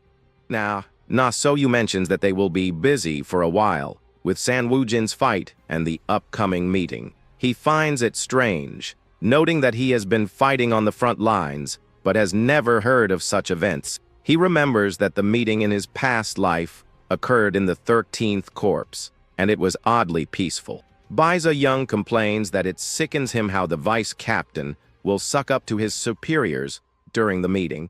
He continues, saying that they will be told to clean everywhere and turn the whole place upside down. San Wu Jin asks his friend if he finds it strange that the risk of ki deviation is so high. He makes the scroll thinking about how the demonic sect remains alive. Bai Ziyang pauses for a moment, then thoughtfully agrees that his friend has a very good point. If the members of the blood cult primarily steal the ki of others, it creates a dangerous imbalance. The young master covers his mouth in thought, trying to piece together the puzzle of their power. His eyes narrow as he wonders how they manage to stay alive with such a high risk of QI deviation. Meanwhile, Jut Jiang trains intensely in a clearing while a man with long hair watches him. He lets out a powerful shout as he lunges forward, his movements filled with focused intensity. With a swift and precise motion, he thrusts his spear, demonstrating his growing martial skill. His attack is suddenly stopped as the other man, Mayugium, easily catches his foot, praising his progress. The man smiles, saying the green-haired warrior can now undoubtedly call himself an upper first rate. Jut Jiang thanks him, but is told not to be satisfied with simply not losing to a second-rate opponent. He is ordered to demonstrate overwhelming power befitting his sect, and the proud warrior readily agrees. UGM watches him, thinking that the newcomer needs to realize what kind of opportunity he threw away. His expression darkens as he vows that San Wu Jin will pay for having the audacity to refuse him. In a room, someone asks if it's true that inexperienced recruits defeated a chaotic spirit. Our boy then explains that Qiangyan defeated the demon, and he couldn't do anything because he was weak. But the other guy says it was our protagonist who distracted the creature and saved everyone's lives. Our boy. Then he goes on to say that he just followed what he was told to do and pierced the monster's mouth. A woman asks how he knew that spirits were weak against the light, and the young man says it was luck. A man with red eyes thinks like a second-rate warrior would risk his life against a demon. Seeing our hero laugh, the man thinks that he must have done a lot of research since little information is publicly available. With a smile, he decides there's no more room for hesitation and that it's worthwhile to train our boy. San Wu Jin explains that knowing about the weakness to light is different from forcing the monster's eyes open. The man with red eyes says he liked the rookie and will take him to the 4th squad. At that very moment, our protagonist desperately shouts that he will not accept the proposal. The other person is completely shocked and speechless by the protagonist's refusal. He then asks if the boy really doesn't want to join his team, and our hero becomes embarrassed. Our protagonist becomes nervous and looks away, unsure how to respond to the man. At that moment, he turns around and calls for Captain Seal Pong, who was sitting observing everything. Our hero says he's always wanted to join his squad ever since he researched the front lines and begs to be accepted. With that, the captain of the 7th Squadron is completely shocked and points to himself in disbelief at what he heard. San Wujin explains that he can destroy monsters even with the kai of a sword using only kicks and punches. Then he goes on to say with a smile that ever since he heard that, he knew he needed to learn from the captain. The leader of the 4th squad becomes furious and asks how he dares refuse him to join the 7th squad. He then reminds them that our hero is from the famous Sanwu clan, but wants to join losers with useless martial arts skills. Hearing the insult against his future companions, our protagonist's fist clenches tightly, but he ignores the provocation and tells Silpong that he wants to learn physical arts to test his body against the demons. Hearing this, the captain stands up and grabs our boy's shoulder, saying that he has a great mentality. He then says he will train him so that his body surpasses that of demons, and our hero enthusiastically accepts. Seeing that he had been completely ignored, the leader of the other squad clenched his teeth in anger. With his arms crossed, the man stares furiously. At another point, he recalls the situation, and just the memory of what happened already makes him extremely angry. The man comments to Jae Jung about how well the rookie is doing, and that he should have used his influence to recruit him. He then says that he will make our protagonist pay for the audacity of refusing an offer from the son of the Dian Kang sect leader. The Dian Kang leader's son angrily says he will teach the newcomer the power of his sect and leaves. With a smile, Jae Jung agrees and says that they should teach our hero a proper lesson. He thinks to himself that he has no intention whatsoever of letting alive someone who has insulted him, but the rejected leader interrupts him and tells him not to exaggerate or cripple the boy. Jae Jung is shocked by the request and asks if the other wouldn't eliminate a fellow fighter. Stuttering, the man says no, but that they really need to teach the boy a lesson. Then the sect leader's son uses his energy to frighten the boy. He then reminds Jae Jung that their mission is to fight the blood cult and reclaim the mountain. And for this reason they must cooperate even with the scum, so they must not attack a direct comrade. The leader says he trusts that he won't do something so stupid. After all the conversation, the man seems quite irritated. Elsewhere, a woman asks someone to look directly into her eyes. Seeing that San Wu Jin cannot look her in the eye, she concludes that he is not under mind control.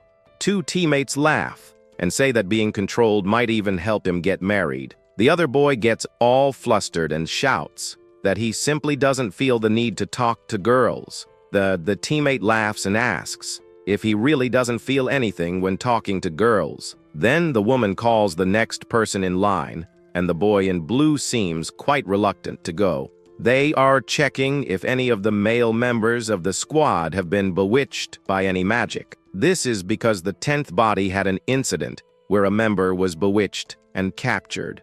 From time to time, some people fall under the influence of the blood cult, and it is a big problem. And the worst part is that they still haven't discovered a way to break the mind control of this cult. The woman then asks the young man to look her in the eyes, and he becomes very nervous at the request. She explains that he needs to maintain eye contact and not just glance at her. With a smile, Captain Seal Pong asks what happened to the courage he once had. The boy, blushing deeply, says that this proves he wasn't bewitched and asks her opinion. The woman agrees and says that since he can't look her in the eye, she thinks he's fine. It is possible to tell if someone has been controlled just by looking into their eyes. As the light fades, this task of identifying irregularities is assigned to women like Chiang Yin. Next, the woman announces that it is now Sanwoo's turn to take the test. He blushes but says that if he wanted to, he could do this all day without any problem. One of his companions laughs and wishes him good luck, saying, "Let's see how confident our hero really is." Sanwoo thinks this is a rare chance to look into her eyes and decides to take a good look at her face. He then realizes that she has a compassionate smile and a face that could heal any heart. Just that thought makes Sanwoo blush completely, and he starts smoking. His teammates burst into laughter and ask how a human face can get so red. The woman then says that she doesn't even need to check his eyes, because he seems to be worse than the squad leader. Sanwoo panics and desperately begs her to check his eyes anyway. Seeing his reaction, the woman apologizes for provoking him and tells him not to push himself so hard. But Sanwoo cries comically, because it was his only opportunity to face her as much as he wanted. At that point, one of the boys asks the vice leader if she also checked Chiang Yin's eyes. Sanwoo looks at the others who are talking. Sanwoo thinks he's never seen her face completely, and that she said she has a scar. But even with that excuse, he still feels that the girl is hiding something else from him. The vice leader then reveals that she has already seen her face, and that she has no choice but to hide it. She then explains that if Chiang Yin didn't hide her face, it would cause enormous confusion. Sanwoo is confused as to why the girl with blue hair would need to hide her face. Captain Seal Pong then warns that he has heard rumors that it may not be just a spider spirit this time. These creatures are strengthened by blood, and the one they had faced before had already consumed 5 people. Sanwoo then approaches the 2 girls and asks what their plans are for the rest of the day. Upon hearing that they will only be training near the barracks, our Sanwoo lets out a sigh of relief. He then remembers that in his past life the pink-haired girl died around this time. Therefore, he warns the 2 girls not to go to dangerous places and to stay alert while the leader is far away. With a smile, the girl thanks him for his concern and tells him not to worry about them. At another point, the group is in a courtyard when a woman walks by and catches their attention. Our boy recognizes her as the vice leader of the 4th squad, Mei Yokyung. Apparently, she is one of the important people our protagonist has been keeping under observation. He remembers that in the other timeline, she was eliminated by the spider spirit, and this worries him. The deputy leader mentions that she is looking for a member of her squad named Sun Herring. Our protagonist offers to let the girl know if he finds her, and the woman thanks him for his help. As she walks away, our hero remembers that Sun Herang is Jung's fiancée who passed away. One of the companions explains that Sun Herang has been having problems ever since, and our hero asks about her fiancé. The other boy says that he left to fight the 7 misfortunes a little before our boy arrived. Apparently, it's quite common on the front lines to lose a love and then soon find a new interest. Our protagonist becomes thoughtful about the situation and says it's a shame things are like that there. Suddenly, he remembers that in a past life the pink-haired girl went to comfort someone in the forest and was attacked. With this memory, he he realizes that the person who was comforted was San Harang, and the danger is real. Seeing the desperate look on our boy's face, his teammates ask worriedly what's wrong. Our protagonist then says he has a bad feeling and that they need to find San Harang now.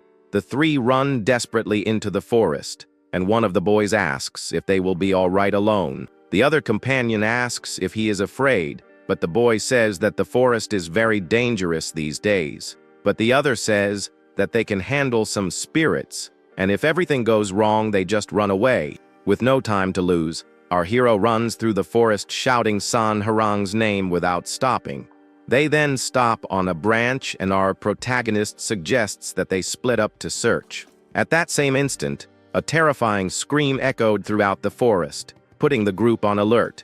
Without thinking twice, our protagonist yells for them to go and runs towards the sound. Running with a determined expression, our boy realizes that something is very wrong. Soon they find a horde of spirits surrounding and attacking a person lying on the forest floor. At that moment, one of the companions uses his indestructible charge and sends the spirits flying with a single blow. Our protagonist also joins the fight and starts punching and kicking the creatures to help his friends. After the commotion, the third boy lands on a branch while the others finish dealing with the monsters. With a look of regret, our hero realizes that they arrived one step too late to save the girl. The three find San Harang's body and lament that she would be alive if they had been faster. Our boy wonders how she could have become so ill in such a short time against weak spirits. With a serious look, he approaches the body to investigate. He then notices fang marks on her neck and realizes that the spider spirit has been there. At that same instant, he desperately yells for his friend to move away from the body and get out of the way. Our protagonist then warns that they need to run because the true spider spirit is nearby. With an expression of pure panic, he realizes that the situation is much worse than he imagined. At that moment, the three look up and see a humanoid creature crouching on a tree branch. With a terrifying smile and glazed eyes, the spider spirit stares at them. Our protagonist and his friend are shocked and wonder if that thing is really smiling at them. The creature then lets out a deafening scream that echoes throughout the forest and frightens the group even more. One of the boys realizes the shout was a decoy, and our hero tells them to run south on number 3. He then begins the countdown, and the three prepare to sprint off in a desperate race for their lives. On the third day, they all run as fast as they can to escape the terrifying creature. But the monster leaps from the branch. In an instant, the spider spirit is already on the group's trail. The friend panics and shouts that the creature is too fast and asks what they should do. Our boy thinks that if they split up, 2 will manage to escape, but 1 will surely be left behind, and he knows that the person who would fall behind would be himself, being the slowest of the 3. At that moment, the strongest companion stops, running, and tells the others to flee while he distracts the monster. With a smile, he asks his friends to survive in his place and not die under any circumstances. Our hero is completely shocked because his friend did exactly the same thing in a past life. He remembers his companion telling him to leave, while smiling in the same way. He is smiling now. Our protagonist then clenches his teeth and tells himself to calm down and think logically about the situation. Our hero thinks the spirits have caught up with them and that there's no way the 3 of them can get out of there alive. With a smile, he accepts the situation and realizes that a difficult decision is inevitable at that moment. Then he tells his stronger friend that they will leave the lesser spirits for him to deal with alone. But our protagonist turns to the other boy and says that he himself will take care of the spider spirit. The stronger teammate is completely shocked and speechless by our boy's attitude. Then our boy holds his blade, cutting his hand. Then he yells for his friend to run and bring the squad leader before he ends up leaving this place. The horde of spirits then advances with terrifying grins. The stronger friend tries to defend himself, but is soon surrounded on all sides by the creatures. Even in trouble, he yells for his companion to run and save our protagonist at all costs. Seeing his friends sacrificing themselves, the boy cannot hold back tears of despair and sadness. He then runs and shouts that they dare not die, for he will follow them to hell if necessary. Our hero calls him an idiot and says he will never forgive him if he leaves for such a silly reason. With his sword gleaming purple, our protagonist prepares to face the spider spirit. The spider spirit pounces furiously towards San Wu Jin, who waits with his sword gleaming. With a battle cry, the young man unleashes his purple energy, bracing for the monster's imminent attack. San Wu Jin delivers multiple energy slashes that trap the creature in a web of purple cuts. The monster looks surprised and in pain as the energy attacks hit it squarely all over its body. Seizing the opportunity, our hero leaps over the spider spirit as it tumbles to the ground. The creature lets out a terrifying shriek, showing its fury and pain after being struck. Our hero explains that brute force is pointless against his illusionary sword style, which isn't based on martial arts. But the monster quickly recovers and lands firmly on a nearby tree branch. The spider spirit glares at the young man, who is now on another branch, and seems confused about what just happened. The protagonist worries that if the monster loses interest in him, it will go after his friend, Zhongwan. He thinks his friend won't last long on his own, as the spirits are numerous and cunning. So, to prevent the worst from happening, he jumps toward the creature and taunts it to keep it from attacking his partner. The taunt works, and the spider spirit turns its face toward the boy with an expression of pure rage. The monster strikes with a powerful punch, and although the young man manages to block it, the impact is still immense. San Wu Jin is pushed back, but holds his ground as the creature prepares for another strike. The spirit lunges forward, trying to grab him, while in the background, another similar monster watches the fight intently. Our hero mentally thanks Seyoung for the technique and hopes he brings backup in time.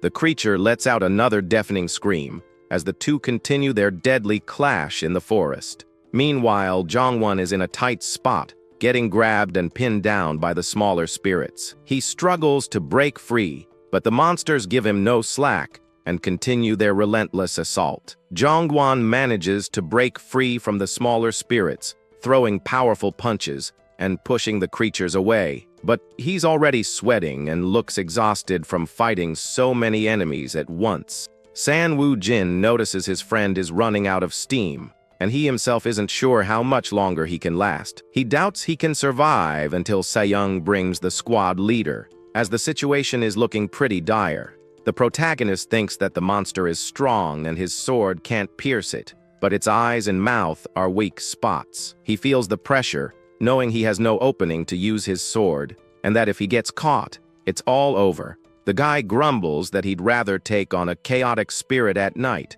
than this creature in broad daylight. Suddenly, thinking about the chaotic night spirit and the daytime spider spirit gives him an idea. He remembers hearing about a rocky mountain near this forest, and this could be his chance. With a determined look, he decides he's going to risk it all on this gamble, as it might be his only way out. So he starts running through the forest, closely pursued by the spider spirit and its smaller minions. To get an edge, he uses one of the smaller spirits as a springboard, vaulting over it with agility. The creature lets out a cry as our hero glares back at it, ready to continue his strategic escape.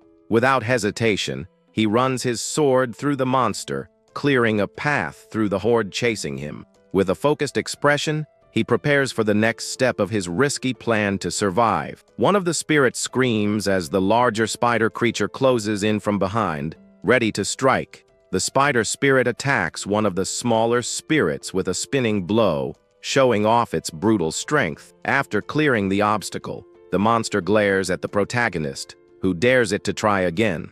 We see our hero fighting against several spirits at once, wielding his sword with masterful skill. The spider spirit lunges forward once more with its sharp claws. The smaller spirits attack in a swarm, but the protagonist defends himself with agile movements of his sword. With a precise strike, he hits one of the monsters in the shoulder while preparing for the next attack. Our hero glances back with a serious look, maintaining his combat stance with his sword in hand. Suddenly, he throws a sharp object that hits another spirit further away dead-on. Seeing its minions being defeated, the main spider creature lets out a terrifying shriek of pure fury. In a spinning motion, our protagonist takes out several of the smaller spirits that had surrounded him. He then runs toward a rocky mountain and throws a few rocks to divert the monster's attention. His plan leads him to the entrance of a dark, deep cave that seems to be the perfect spot. The young man runs into the darkness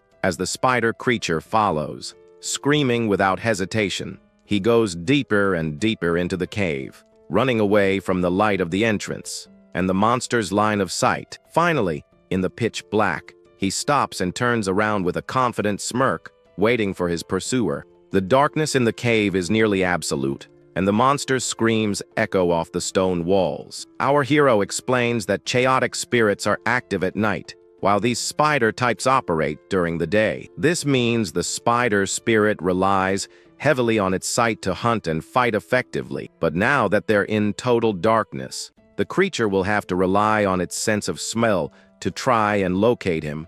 The monster screams desperately, now unable to see its target and completely lost. The protagonist can't see anything either and knows the situation is dangerous for both of them. He then calms himself and remembers his leader's training to focus and sharpen his senses. With a bloodied hand, he concentrates, trying to feel any movement from the monster in the darkness. He knows he only gets one shot and will wait for the exact moment the creature lunges to make his move. He focuses, telling himself not to be hasty and that he needs to sense the monster's location. He then calms his mind and tries to feel the flow of energy in the area to predict the creature's next move. With that, he lets a few drops of his blood fall to the ground to act as bait for the spider spirit. His eyes gleam with determination as he waits for the perfect moment to execute his risky plan. The instant the monster moves, he yells, "Now's my chance," and readies his sword, which glows with a blue light. With a swift and precise motion, he lunges forward and delivers a powerful strike into the total darkness of the cave. The attack lands a direct hit,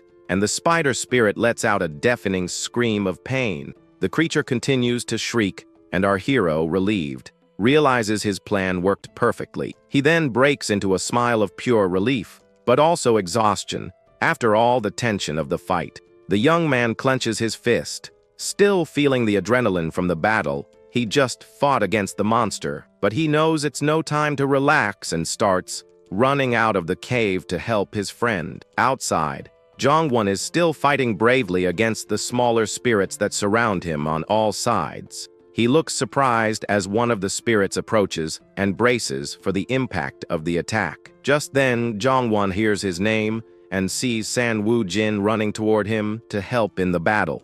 With a huge smile on his face, our protagonist shouts to his friend that they need to head back now.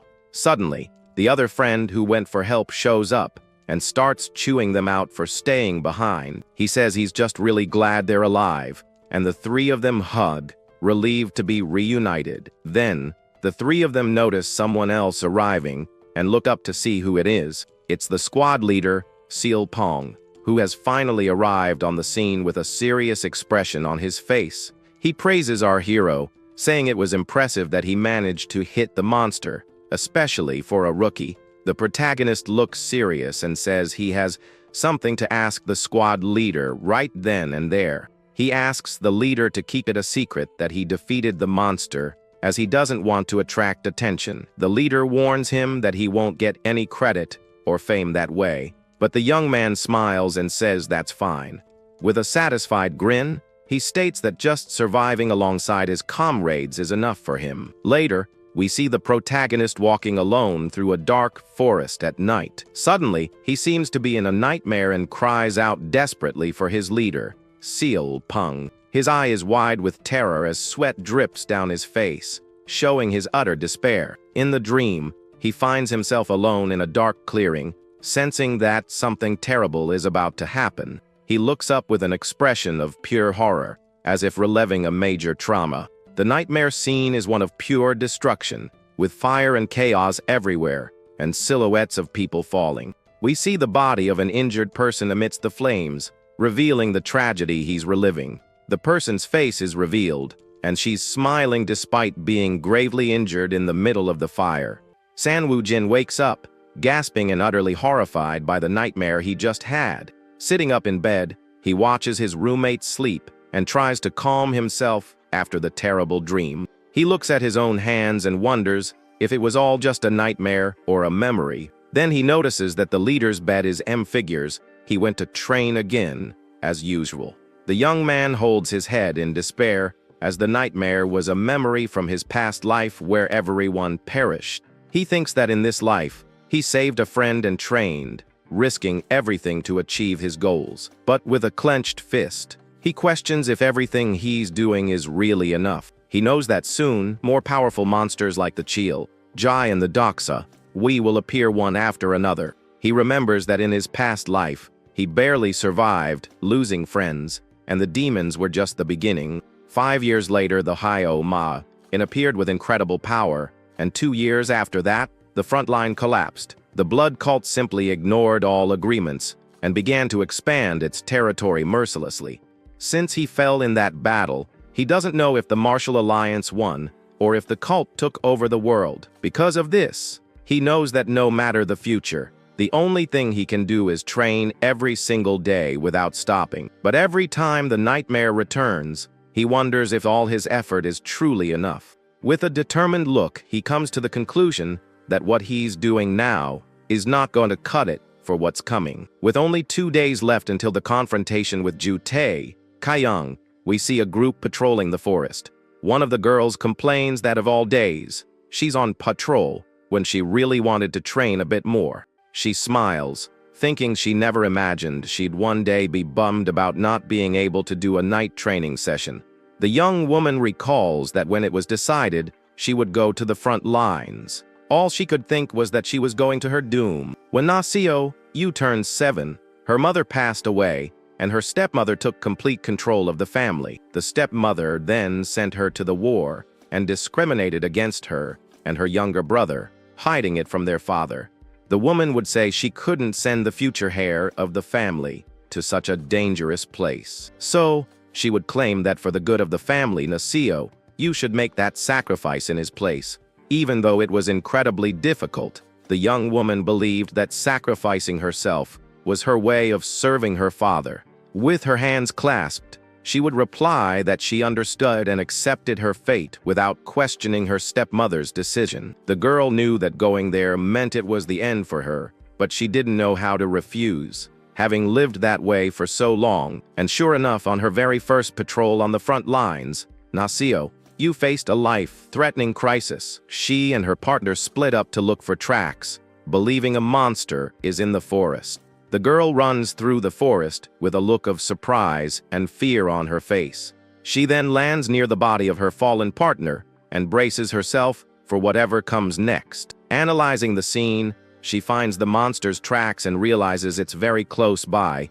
She knows she needs to alert the other team members and thinks about using an emergency flare. But suddenly, the young woman senses a presence from above and looks up at the sky, completely terrified. A demon called Ma drops from the sky, and the young woman instantly realizes it was all a huge trap. Desperate, she screams the creature's name and tries to defend herself, using her sword to block the attack. The young woman is quickly overpowered, her face showing pure terror, as she's pushed back by the enemy's strength. She can't hold against the pressure and ends up falling to the ground, completely defeated. A man grabs her by the chin and remarks with a wicked smile that she's a very pretty girl.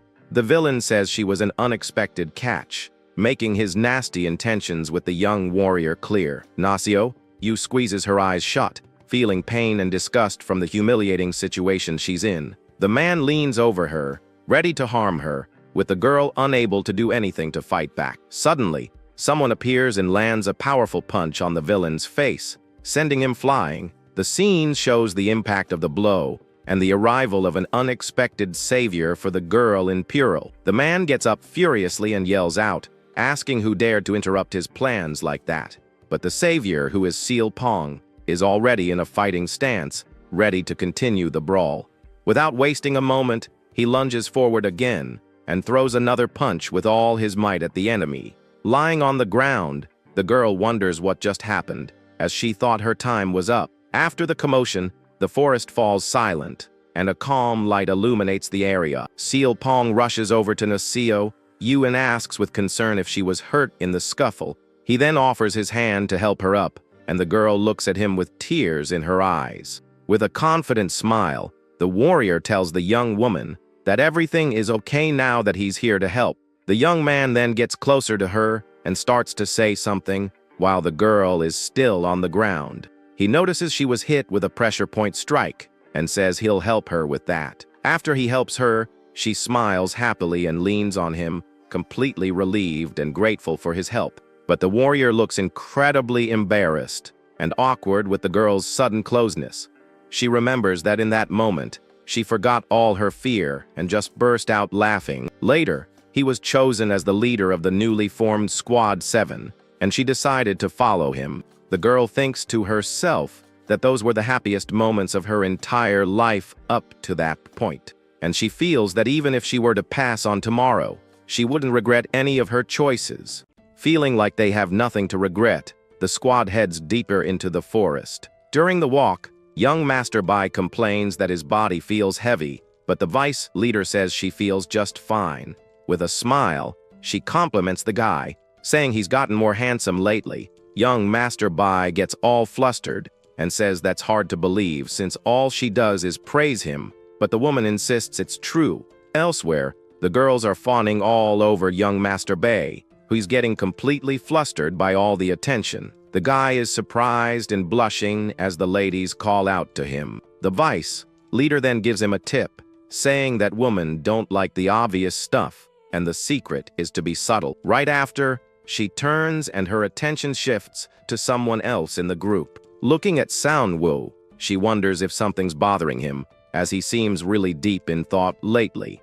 She figures everyone thinks it's because of the duel, and the squad's whole vibe feels heavy because of him. Thinking of Yaon, the vice leader remembers a conversation that still really bothers her. Meanwhile, somewhere else, Yan is chatting with her friends, and one of them says she was right about something. The vice leader mentions that at first, she thought Sanwoo and Yaon were a couple or had feelings for each other. She first thought this when she saw Yaon join the 7th squad, right after our hero did. The pink-haired girl agrees, saying she thought the same thing, but after seeing Yaon's face, she felt sorry for her. The two then look at Yaon, waiting for her to respond to this whole conversation. With a blushing face, Yaon confesses to her friends that she likes young Master Soundwoo. The sudden confession leaves the other two girls completely shocked and speechless. The vice leader tries to play it down, saying she also likes him as a treasured member, but Yan is direct, stating that she likes Sanwoo as a man, leaving her friends even more stunned by the revelation. The vice leader is taken aback by the answer, and Yaon says he seems interested in her, but not as a woman.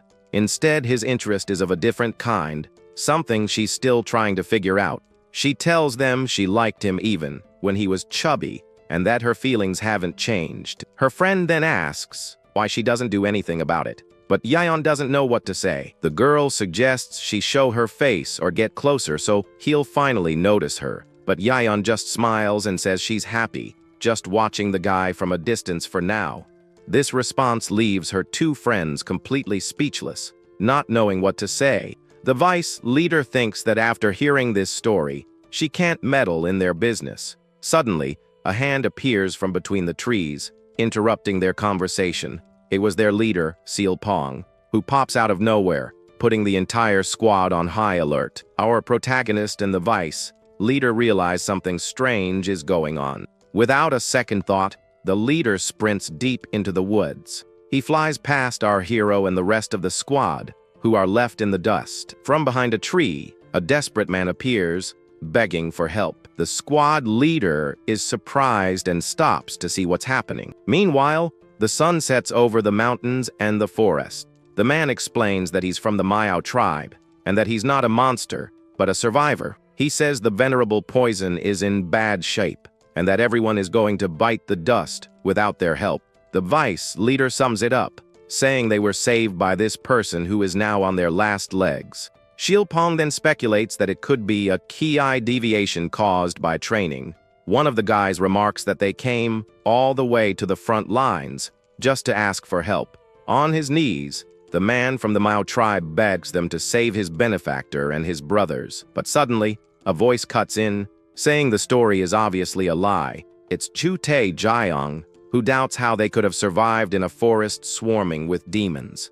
The man defends himself, saying a scent given to them by the venerable poison scared the monsters away. Our protagonist gets curious and asks what kind of scent he's talking about. The man explains that the monsters hate this odor, which is why they don't come near them. He then shows a small pouch that contains the so-called protective scent. Seeing this, our hero turns to the captain and says they should go check it out. Xian-Wu thinks that little pouch alone is worth the trip to investigate the situation. However, Chute Jiang gets annoyed and questions the idea of trusting an item that could be a fake. Our hero then argues that they know the layout of the forest, and that's useful.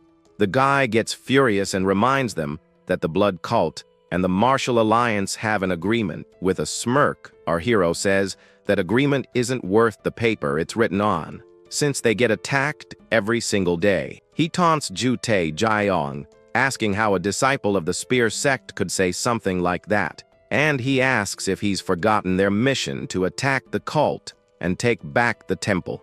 Captain Seal Pong then asks the tribesman how long it takes to get there. He thinks the timeline is too tight and says there's no guarantee the treatment will be successful. Furthermore, he warns that this is desertion and could lead to severe punishment. Our hero then smiles and tells them not to worry, because he didn't ask them to come along. With a smile, he says not everyone needs to go and suggests a small group for the mission. Besides, as for deserting their post, he has the perfect loophole for the situation. Our hero asks the man if there are monsters in the forest that absorb life energy. The tribesman confirms, terrified, and says those creatures are extremely dangerous. Knowing they are spider ghosts, he declares they must go hunt them down immediately. Faced with that argument, Captain Silpong agrees, saying this mission is now mandatory. Yaon then volunteers to go along, promising she won't fall behind on the way. The captain accepts, saying it'll be great to have the young Chiang Yan with them on the journey. Right after, he asks the vice captain to watch their six and apologizes for his absence. With a smile, she tells him to come back safe and says she'll be waiting for them. The farewell leaves Captain Seal Pong with a slightly worried expression on his face. But before they leave, Chute Jiang approaches and reminds our hero about their duel. He's not postponing the fight and even accuses the kid of running away to avoid it. Our protagonist laughs and says a duel with him means nothing compared to this mission. Utterly indignant at the response, Chute Jiang is left fuming and speechless. Paying him no more mind, the group takes off, running at high speed through the forest. As he's being carried, the tribesman is amazed by the group's incredible speed. Our hero notes that even in this situation, the young man has a pretty cheerful personality. He then remembers that in his past life, this same guy came asking for help but was turned away. Back then, since nothing changed, he thought it was just an insignificant encounter. But he remembers that after that, the venomous snake ghost appeared and everything went south. This tragedy happened right when Captain Seal Pong left to save Chute Jiang's group. The venom was so potent that neither the squad's medic nor the young Tang Yeo could neutralize it. So, the captain went into the jungle alone, and with the help of the Meow people, returned with herds that saved a few. Unfortunately, the young Na wasn't one of them, and by the time he returned, it was too late to save her. That incident changed everyone. The captain became cold, while our hero sought revenge through training. In the end, his leader became the Mad Wind's flying dragon, and he himself gained a top-tier skill. Now, he thinks that even if he isn't sure this young man is the same one who helped, it's worth a shot. The young Meow then takes the lead, guiding the group through the dark, pathless forest. Yan looks up at the sky and feels relieved that at least the stars are shining tonight. Our protagonist seizes the moment and suggests to Sa Young that they practice sensing things with their eyes closed. His friend scoffs at the idea, complaining that the situation is already tough, and now he's adding more training. The guide asks everyone to stick close, as the area is quiet, because it's inhabited by snakes and insects. The group continues walking very carefully through the dark and silent woods, following the guide. Suddenly, our hero and his friend are startled by a swift movement in front of them. It was Captain Seal Pong, who acted fast and snatched a strange red creature out of the air. He identifies it as a triple vein corpse, and Yaeon freaks out because it's a super rare venomous critter. The captain simply crushes the creature and says that apparently it's not so rare around here. The young Meow is impressed by his skill, and Seal Pong asks if that sort of thing is common in the area. The guide then warns that up ahead is the poisonous forest, with a swamp they would never. Lost in thought, our hero concludes that the Miao people are hiding here because of the blood cult. Seal Pong asks if the demons avoid the place because of the poison, and the guide confirms it. He also warns that a poison-spitting monster is about to appear, and they need to be careful. Our protagonist and Seal Pong get serious, and our guy thinks the venerable poison knows a lot about demons. Continuing on their way, our boy wonders who this mysterious person could be. The guide then explains that they need to use herbs to ward off dangerous snakes and insects. Yaon comments that they should learn that trick, but Seal Pong says it would be trouble to come here unprepared. The captain realizes their patrol route only goes this far because of the dangerous poisonous forest. The group then continues their journey cautiously through the dark and sinister forest. Suddenly, a noise startles Sa Young, who wonders what that sound was. Seal Pong reveals that a centipede larger than a person is watching them from the woods. Our hero imagines some kind of giant beast, but quickly dismisses the absurd idea. The guide explains that the centipede is tame because he fed it once, and it never attacked. Our guy then says that's already dangerous and asks what the most terrifying creatures are. The guide lists off spider, wasps with human faces, and snakes with horns, making everyone just a little bit freaked out. Our hero and Sa Young are horrified to learn that these monsters actually exist around here. Sa Young then asks fearfully if, by any chance, there are any dragons in the forest. The guy is relieved to hear from the guide that he's never heard of any dragons around there. But the calm doesn't last long, as the guide points out another danger, a black panther that has ingested poison. He describes how its claws and teeth are venomous,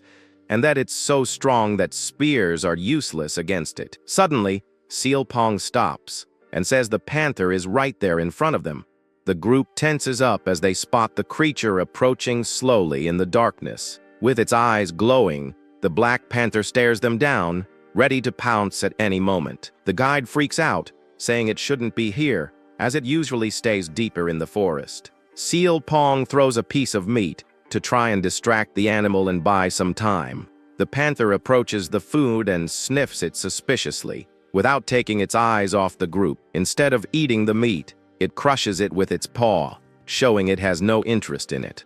Yaeon wonders if they look tastier than the meat, as the panther continues to stare them down. Our hero thinks it's because they don't have the protective herbs on their skin, like the guide does.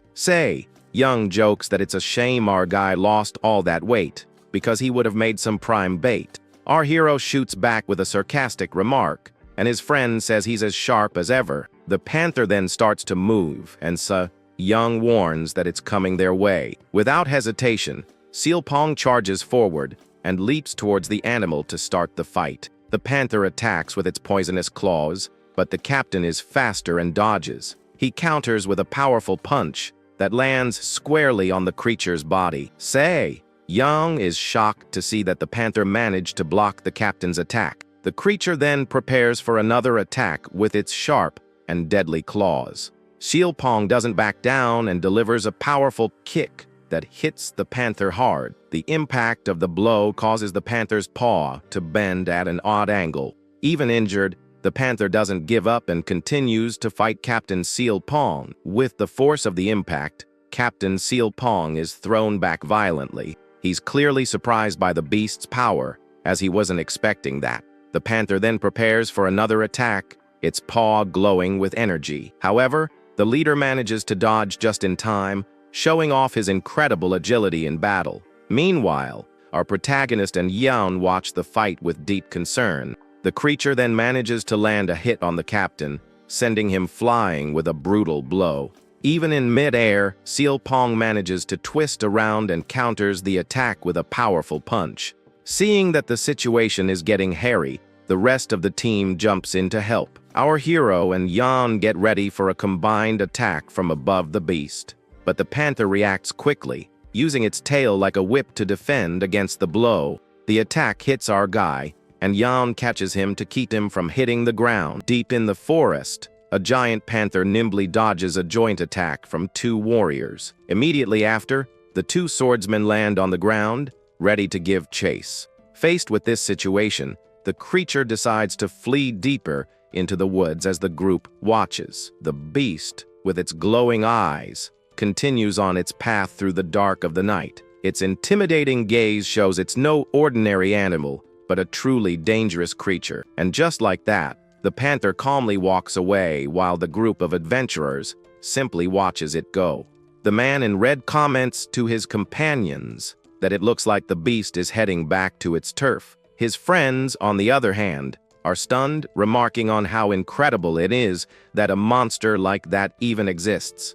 One of the members says that the most amazing part isn't the creature's existence, but the fact that it's so close. From there, with the threat now distant, the group continues their trek along a forest trail. Along the way, one of the guys mentions that he tried to learn as much as he could from Dokkum. He says that Dokkum wasn't great with words, but was very skilled at explaining things. Apparently, they walked through the entire night, only reaching their destination as the sun came up.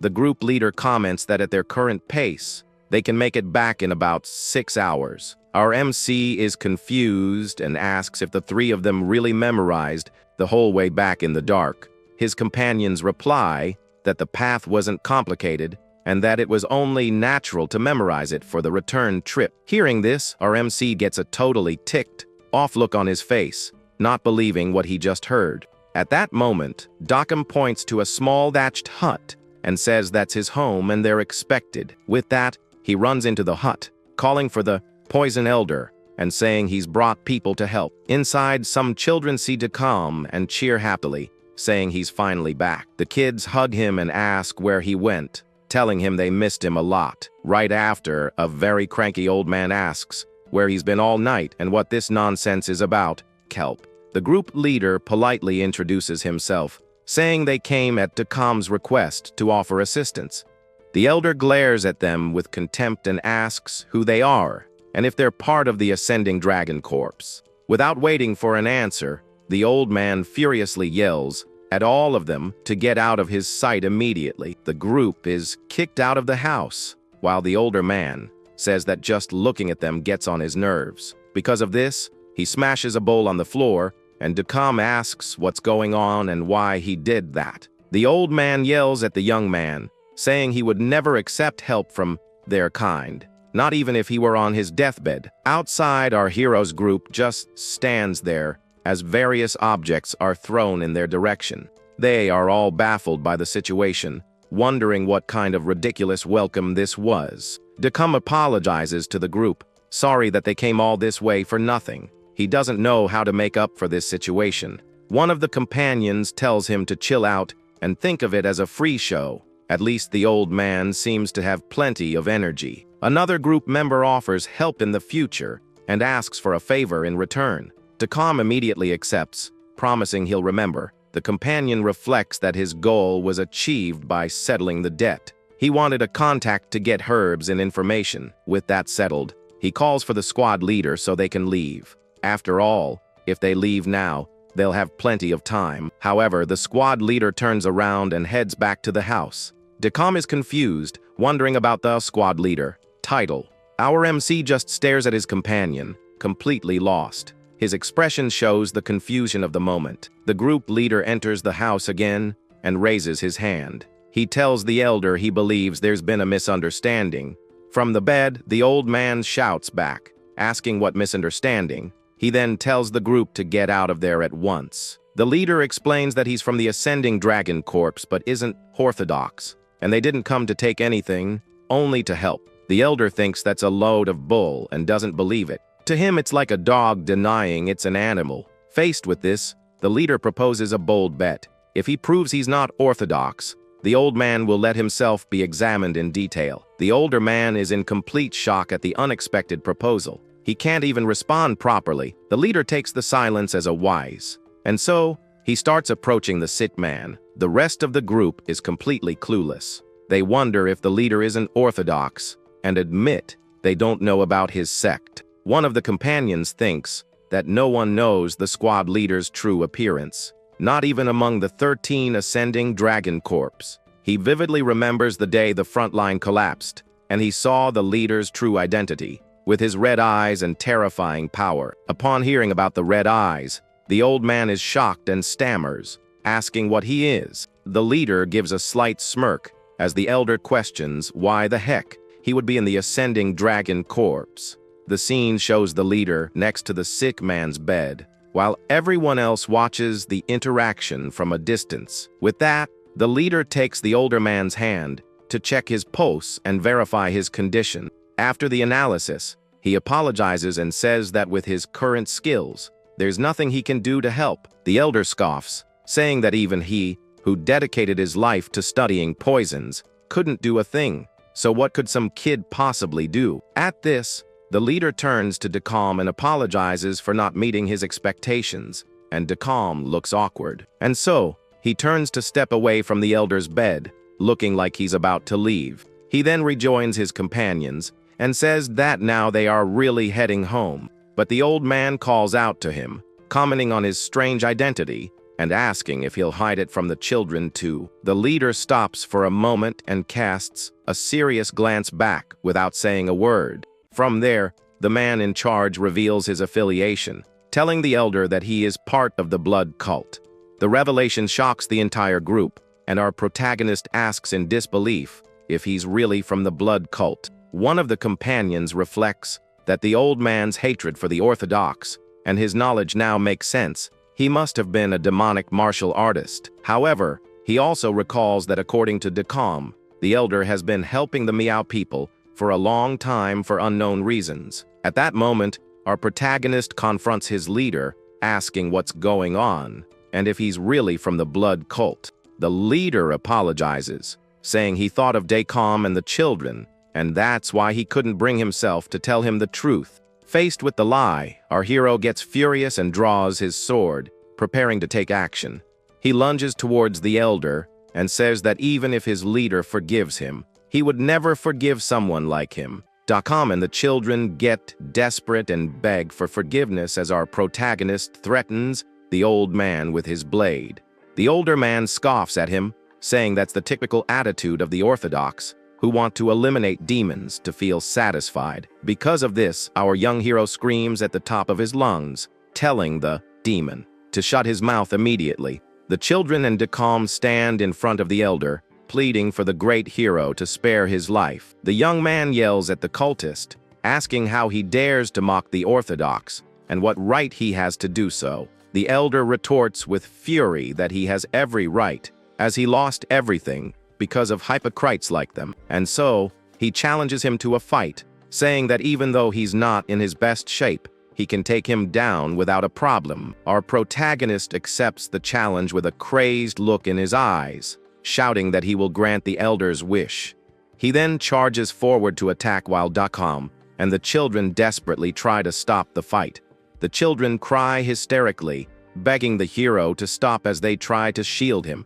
This scene makes our protagonist remember two smiling children who used to call him disciple brother. The memory hits him hard, and he grits his teeth, feeling immense emotional pain at that moment. He then shuts his eyes tightly as he tries to process the whole situation that's happening. At that instant, a hand grabs his arm, stopping him from completing his attack on the older man. Our protagonist introduces himself as Bai, Saiyang of the Baizhang Sect, and accuses the old man of hiding behind children. With that, he decides to erase the events from his mind and pretend he never saw the head of the blood cult there. The elder, however, is surprised to hear the name of the Baizhang Sect, seeming to recognize it from somewhere. He then asks if it's the Baizhang Sect of Guangxi, and our hero confirms with a disdainful tone. From there, the old man mentions a tragic event known as the Mowang bloodbath. Our protagonist becomes furious and grabs the elder,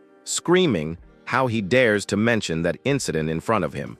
The man explains that he lost everything to the Diankang sect and other factions, and has no regrets about his revenge. And so, he kneels before the young man and says he can take his life if he wishes. Bai Sayang is completely confused by the old man's actions and asks what he's talking about. To everyone's shock, the elder reveals that he was the one who planned the Mawang massacre, along with Mu Guang. He continues, revealing that he was the one who finished off the adults of the young man's sect, leaving him utterly shocked by the truth.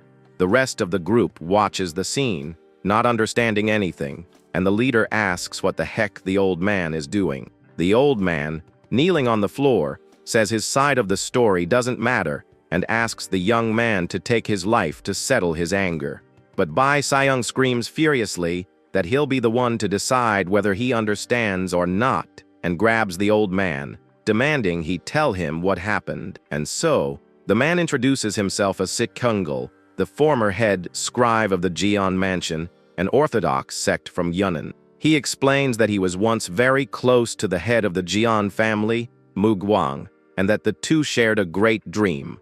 That dream was to recover the martial arts lost 100 years ago, a powerful technique from a legendary swordsman. The two tried for a long time to recover this technique, and Mu Guang eventually discovered a secret training room of his ancestors. It was a day of great joy for the entire clan when they recovered the lost arts, but their happiness was short-lived. The secret room was located in the territory of the Mai family mansion, and their leader demanded the rights to the lightning sword. John Mu Guang refused the request, and because of that, Ma Yongchok asked the Diankang sect, one of the great sects, to make a decision. At the time, they believed that Diankang, being an orthodox leader, would never accept such a ridiculous claim. However, the sect sided with the Ma family mansion because Ma Yongchok's son was the favorite disciple of the Diankang master. Diankang pressured them to hand over the sword, and as a last resort, Sok Kyungdal went to the alliance to ask for help. However, no member was willing to meet with him, not even the alliance leader, who was known as the most just of all heroes. The old man recounts that when he returned to the Jian mansion, the place was already in ruins, and only Jian Mu Guang had survived the attack. On top of that, his own family was also wiped out, and the invaders kidnapped Mu Guang's daughter, threatening him. With hearts full of hatred, the two decided to get their revenge, and that's when the blood cult showed up. Our protagonist understands that they made a terrible choice for the sake of revenge, even knowing the cult was public enemy number one. One of the companions realizes that the bloodbath in Mawang was planned from the start to target the Diankang sect. The old man confirms with a dark smile, saying they followed his predictions perfectly, falling right into the trap. However, he didn't expect all the martial artists to be pushed there, but he admits that's just an excuse. And so, he again asks Bai Sayang to take his life, just as he took the lives of his elders, to get his revenge. At that moment, the children run to protect him, screaming desperately for them not to harm their grandfather. Our protagonist wonders why such an important man would be hiding here and questions if he was betrayed. The elder reveals that his only goal was revenge, but Mu Guang had new dreams, and he couldn't stop him. With a sarcastic smile, Bai Sayang asks if that's why he's raising the Maya children here, trying to atone. The old man denies it, saying he couldn't possibly atone after taking so many lives, and that he simply couldn't help himself. Our hero repeats the phrase with disdain and lets out a sarcastic laugh, not believing the excuse he just heard.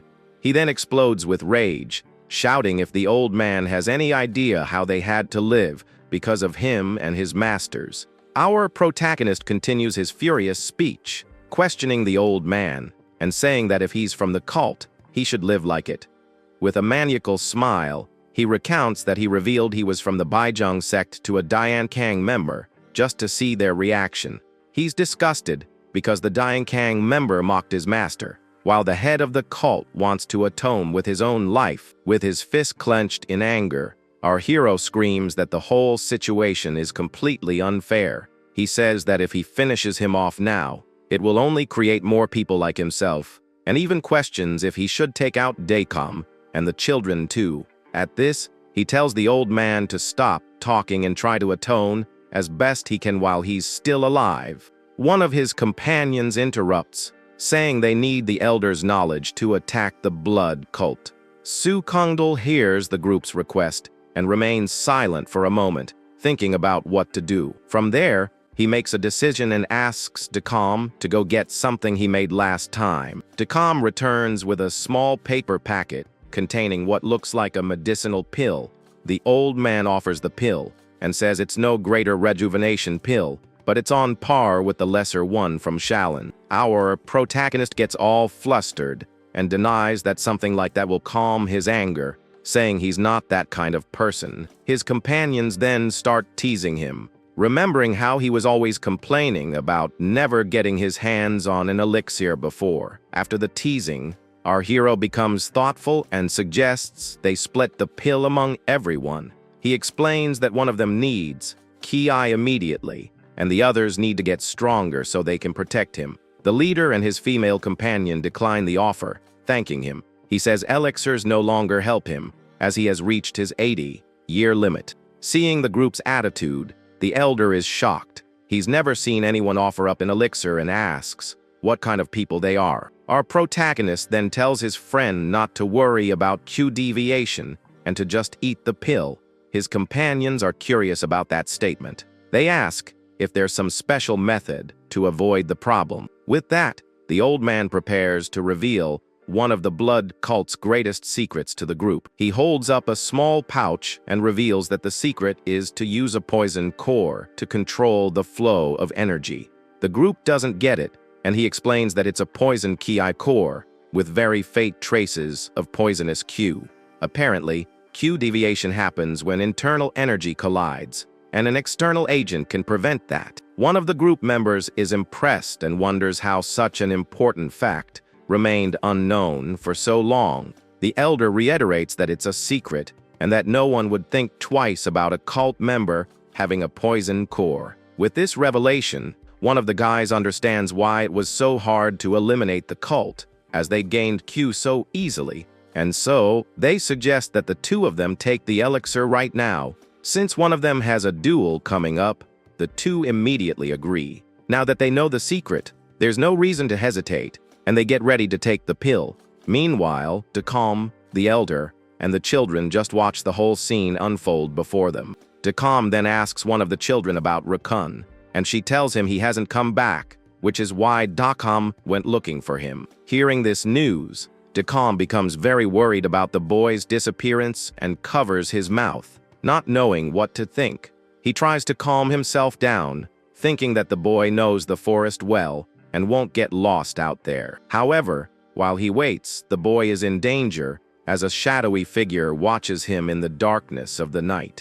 But in the forest, a panther dodges an attack and gets ready to run.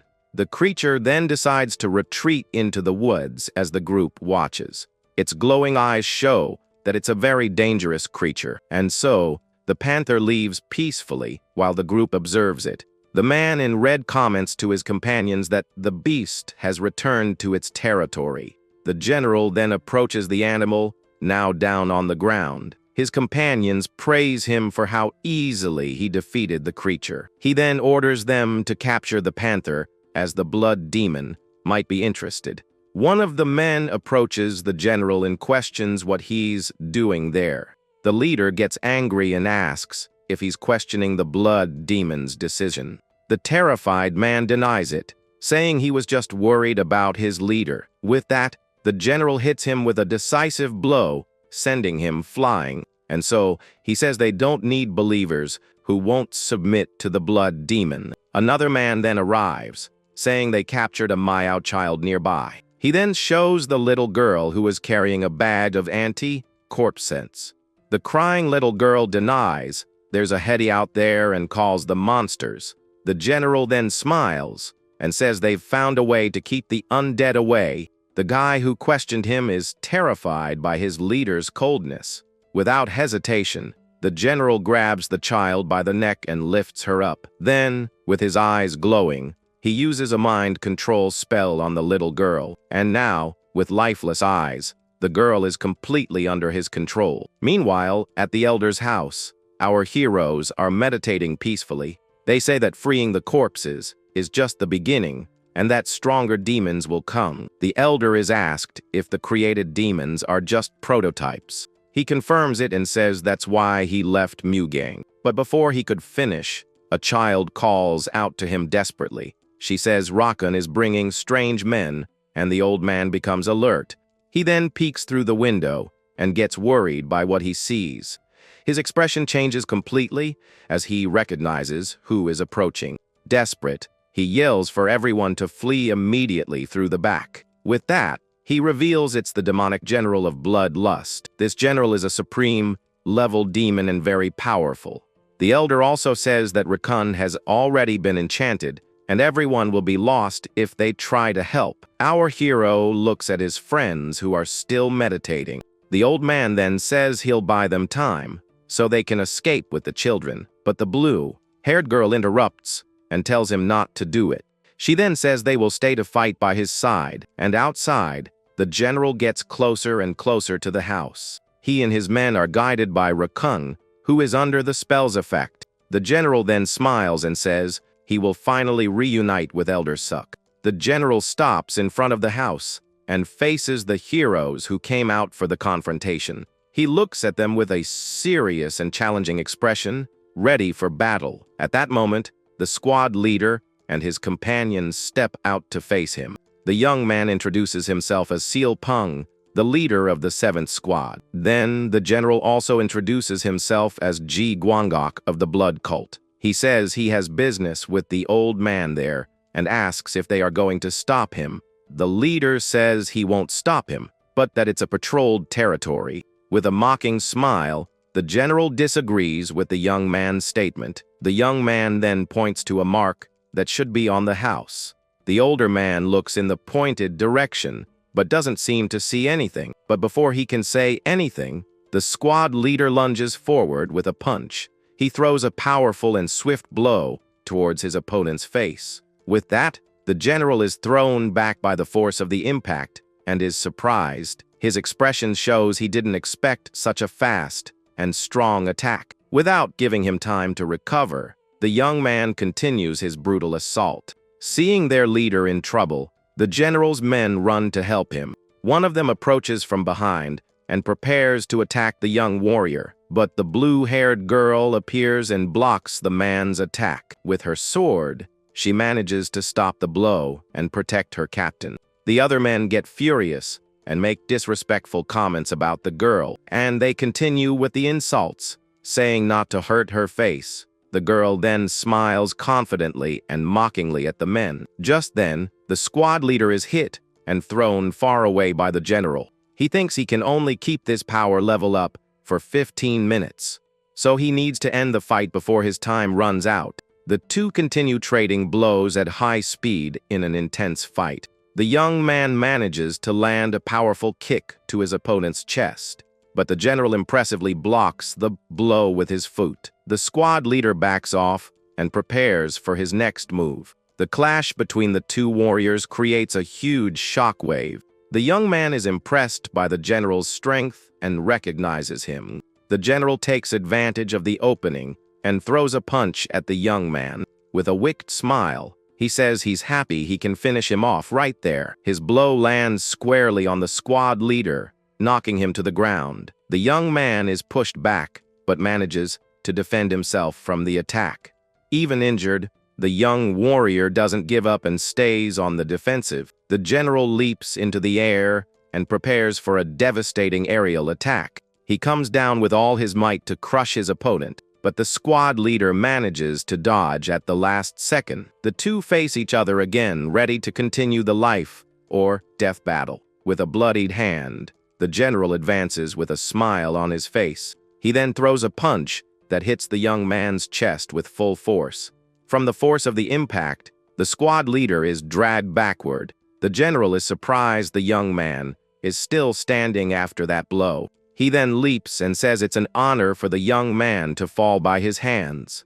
The squad leader recovers and prepares for the next attack. Meanwhile, the elder tells the children to hide in a cellar. He says he will be gone soon and wants to enjoy the rest of his life. Tears fill the room, and the old man says everything will be okay. The elder then kneels near his bed and prepares himself. He says he will once again use the demonic arts he had sealed away. A purple energy surrounds his body as he transforms. But he knows his body won't hold out for long, and he smiles. At that instant, one of his companions touches him. The old man is startled and asks why the young man is still there. Outside, the girl is surrounded by the general's men. She charges forward with her sword to face the enemies alone. With a serious and focused expression, she prepares for battle. The men surround her, making comments about her appearance. The blue-haired girl just watches them with a cold gaze. The fight between the leaders continues with an exchange of brutal blows. The squad leader defends himself as best he can from the general's attacks. The impact of the blows makes the ground tremble and crack.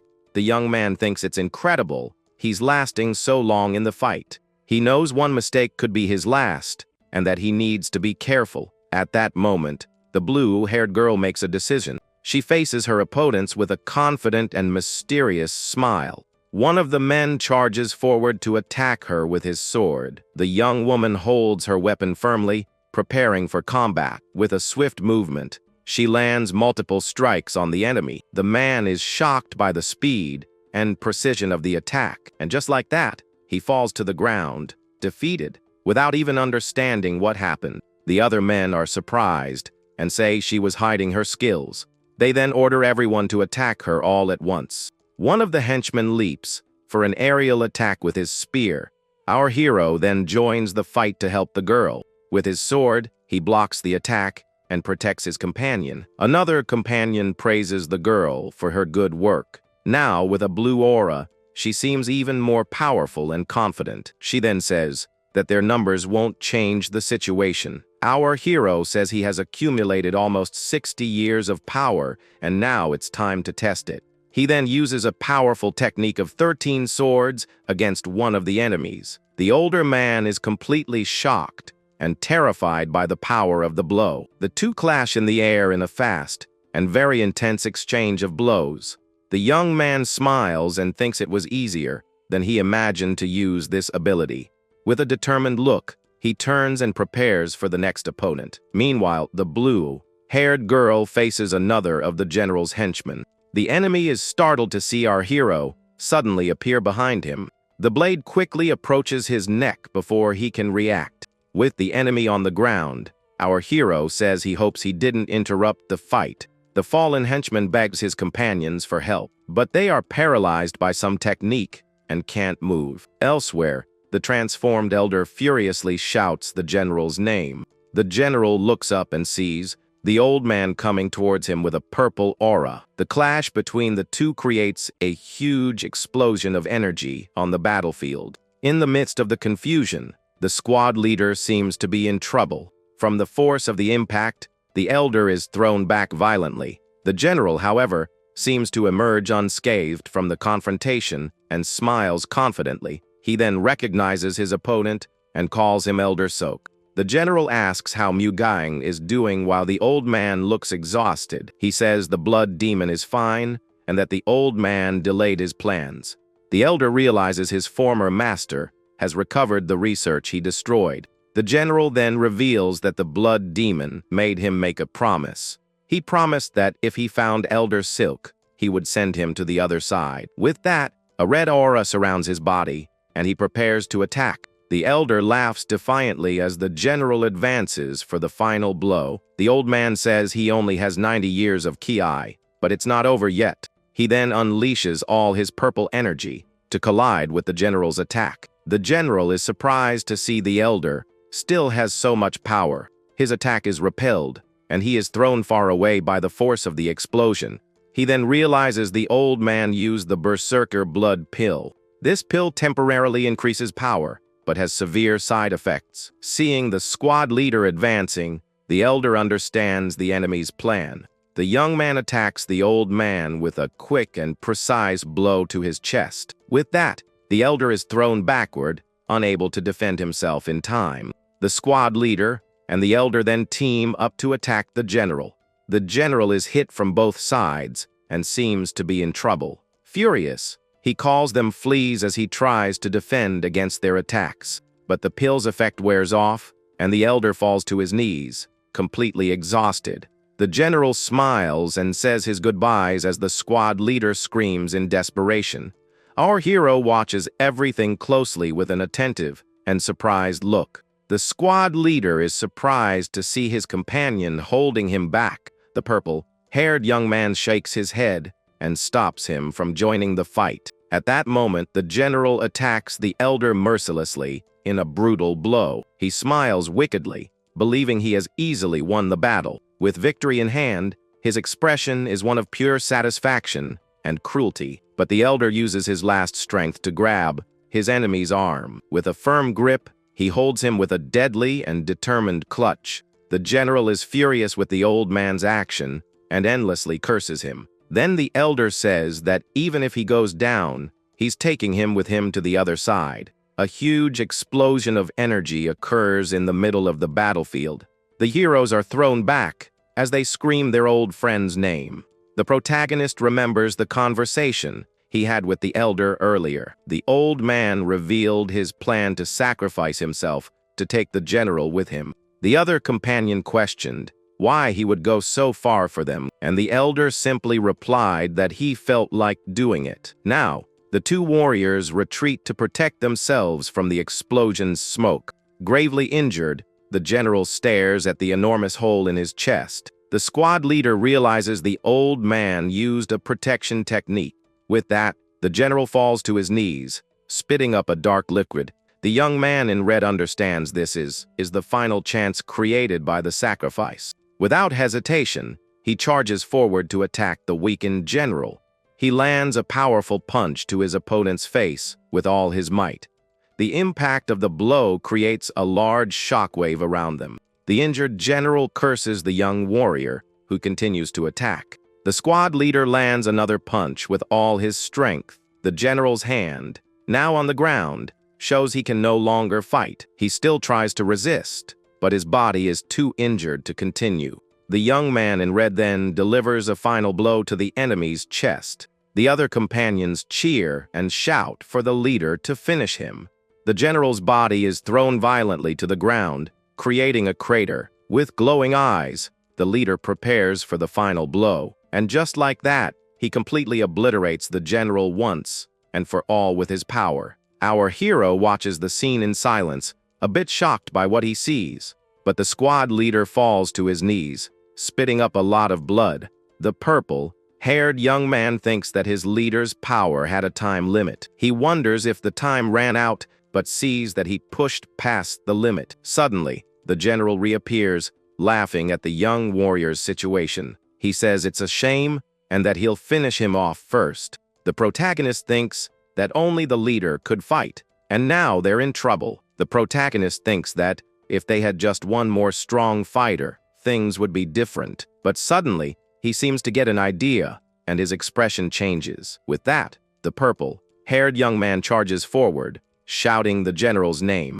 The villain then mocks him, saying the young man's efforts are futile. Our hero then uses a technique to create a large dust screen. The general gets annoyed with the young man's actions and calls them cheap tricks. Confused, he looks around and realizes the young man has disappeared into the smoke. Suddenly, the protagonist swiftly appears behind his enemy. The older man is shocked and furious at the young man's audacity. Then our hero lifts the captured Black Panther above his head, and with all his might, he throws the animal towards the general. The young man then takes out an object and seems to activate some kind of ability. With that, the panther breaks free from the net and charges forward furiously to attack. The general is completely shocked and frozen in place by the situation. The creature then attacks the villain with its sharp claws and teeth. The sound of the attack echoes throughout the forest as the sky is shown. The beast bites the general's arm and violently throws him to the ground. Now injured and missing an arm, the general seems to be in serious trouble. Without wasting time, the panther advances for another deadly attack. He tries to defend himself with his remaining arm, but it seems useless. Taking advantage of the distraction, the protagonist lands a powerful kick on the villain. At that moment, the panther takes the opportunity to attack the general's face with its claws. The general doesn't understand how a black panther ended up there. His expression shows that even injured, he hasn't given up the fight. Then he realizes he was bitten on the arm by a 3-colored snake. His eye begins to change color, indicating the strong effect of the venom. The protagonist then shows the bag from which he released the snake. The panther attacks the general once more, biting his neck forcefully. The animal continues its ferocious attack on the now defenseless general. A piece of the villain's body is then thrown far away by the creature. The other companions watch the scene, shocked and speechless. After finishing off the general, the panther turns and faces our hero. The young man seems exhausted and a little worried by the beast's gaze. The creature stands over the general's remains for a moment. It then looks at the protagonist one last time before leaving. And so, the Black Panther calmly returns to the middle of the forest. With the battle over, the protagonist finally collapses to the ground, exhausted. The squad leader approaches and congratulates him on his intelligence. But the young man says that without him, they wouldn't have even been able to buy time. He then asks if his leader is okay, and he says he'll be fine. The leader says it's time to head back, because the other members will be worried. The protagonist thinks that Lady Na would be fine, but worries about Ju Taejiang. He then calls his captain over to talk about something important. The purple-haired young man says he has something to tell him on the way back. Elsewhere, a woman apologizes to a team leader named Han. She seems worried and thinks about postponing the patrols for now. With a smile, she comments to her friend that she's happy he agreed. The younger girl gets curious and asks if he's the genius from the Qingqing Sect. The woman then says she'll ask the second team leader to cover the shift.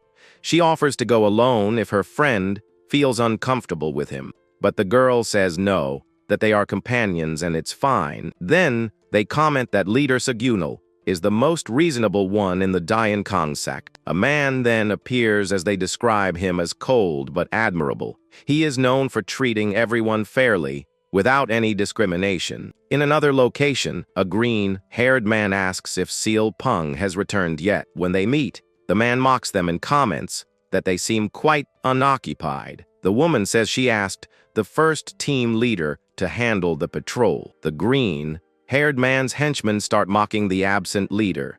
Annoyed, the woman questions if they shouldn't be worried about a companion. But they say if something happens, Taejiang will become the new leader. The woman then retorts that she should be the next in the line of succession. The men get furious at her audacity and start shouting nonstop. She faces them with a defiant look and repeats their question. With great anger, she yells and says they have no right to talk like that. One of the men then interrupts, saying he knows she's a great martial artist. But the green-haired man provokes her, saying she's not ready for the position yet. The woman then admits that yes, she still has a lot to improve on. With a smile, she challenges him to defeat the protagonist first. The man gets offended and asks if she thinks that Trash is a worthy opponent.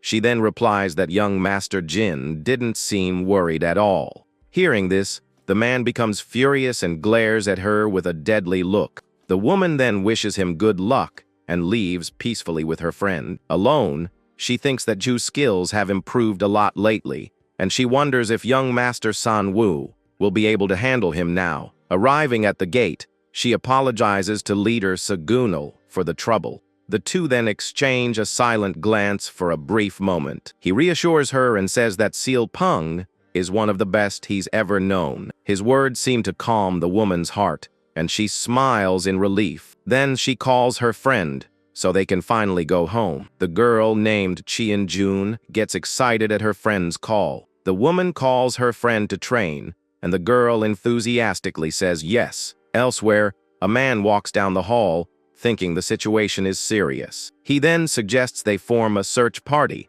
but the woman disagrees. She says that in the leader's absence, the decisions are hers, and no one has ever survived there. With that, she announces that the first thing to do tomorrow will be to gather the leaders. The woman gets furious and questions if he told another leader about the disappearance. The green-haired man smiles and says he did it for the good of their team. Suddenly, a mysterious voice appears and agrees with the young man's action. The woman then laments, saying they were too soft, and the protagonist was right. Just then, the squad leader and his team finally return to the headquarters. Everyone is surprised to see the group back and calls him squad leader. The younger girl runs to hug him, and he apologizes for being late. He then turns to Miss Nye and looks at her with a gentle smile. The woman gets emotional and thanks him for worrying about her. She starts crying without understanding why, and he tries to calm her down. Our hero then explains that she was just very worried about all of them. The purple-haired young man then stares seriously at the green-haired man. The rival provokes him, saying that even if he fights, he won't be able to postpone the match. But the protagonist replies that he wants to get this over with so he can rest. Annoyed, the man sets the fight for an hour from now and threatens him not to run away. The purple-haired young man then questions why he thinks he would run away. He then thinks his opponent will call as many people as possible to watch. With a smile, he says that's exactly what he wants and that he'll make him regret it. Later, the two meet in the courtyard, surrounded by a crowd of spectators. Several squad leaders are also present to watch the showdown. One of them says he was bored and that a good show is always welcome. Other leaders from different clans and squads also watch from a distance. Our hero then takes his position in the center of the courtyard, sword in hand. The opponent threatens him, saying he won't finish him, but will make him wish he had. The purple-haired young man tells him to stop talking and just attack. Furious, the man unleashes a blue aura and charges at the protagonist with everything he's got. He leaps into the air and prepares an aerial attack with his glowing sword. With a swift movement, he comes down with all his force towards his opponent. His expression changes completely when he sees his blow miss the target. The protagonist then appears behind him and taunts him with a mocking smile. The green-haired man is shocked and furious at the young man's audacity. He then attacks again, but the purple-haired young man dodges with ease. The teammates are impressed with the young man's movement technique. He then reveals that he has seen the solar arrow sword technique in his past life. And with a smile, he says that now that his techniques have improved, he can't be touched. One of the spectators comments that the opponent's strikes are fast, but useless. A squad leader notices that our hero hasn't even drawn his sword yet. With that, she says the result is already clear, and she doesn't need to watch anymore. The man beside her then glares at her with a furious and hateful look. Meanwhile, in the arena, the protagonist's rival seems to be getting impatient. He then unleashes multiple high-speed sword strikes against the young man, but the protagonist remains still, his feet planted firmly on the ground, without moving. He reveals that so far, he has only used one technique, and the opponent is shocked. Then the purple-haired young man finally places his hand on the hilt of his sword. He says he will now use the powerful 13 swords technique of his clan. With that, a huge wave of purple energy surges towards his rival. The green-haired man is caught by surprise and tries to defend himself as best he can. Our hero smiles and says that backing down from an opponent's attacks is foolish.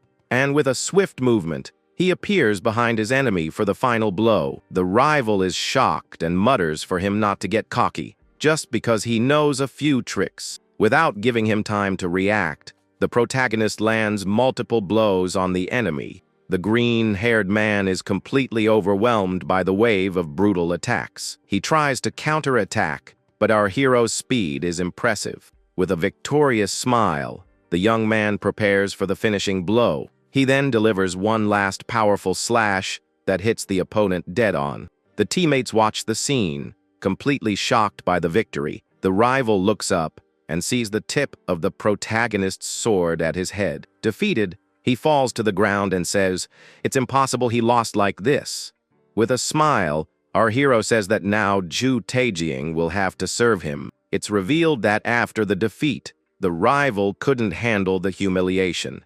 He hated being under the protagonist's command, so much that he begged to leave. So the proud My Yujiem bowed his head to leader Seal Peng. And just like that, not only him but all his henchmen were also transferred. Our hero then says that one untrustworthy member is worse than no member at all. Back in the present, the group is washing up after the intense battle. One of them comments that it was refreshing and invites them to eat together. The purple-haired young man seems thoughtful as he watches the sunset. By the training grounds, some girls seem to be waiting for someone. One of them then approaches, holding a small handkerchief in her hands. She offers it to him so he can dry his sweat, and he thanks her kindly. The girl and her friends get super excited because he said her name. The protagonist thinks of himself as a sinful man, and his friend tells him to stop smiling. The buff friend then asks why the girls are all over him now. The other companion explains it's because of the duel with Ju Taejing. He then asks if he would get more popular if he got stronger too. The protagonist smiles awkwardly and says it's a strange feeling to be considered handsome. At that moment, a woman appears and asks if they've finished their training for the day. It's Miss Nai, who approaches the group with a gentle and warm smile. In a quick flashback, someone offers her a small, wrapped object. Back in the present, our hero offers her the elixir he got from his father. The woman is surprised and refuses the gift, but he insists on his decision. He explains that the team needs more strong fighters for the upcoming battles. With that, he asks her to accept the gift so everyone can get stronger. She then accepts the elixir, saying she would do anything to help the squad.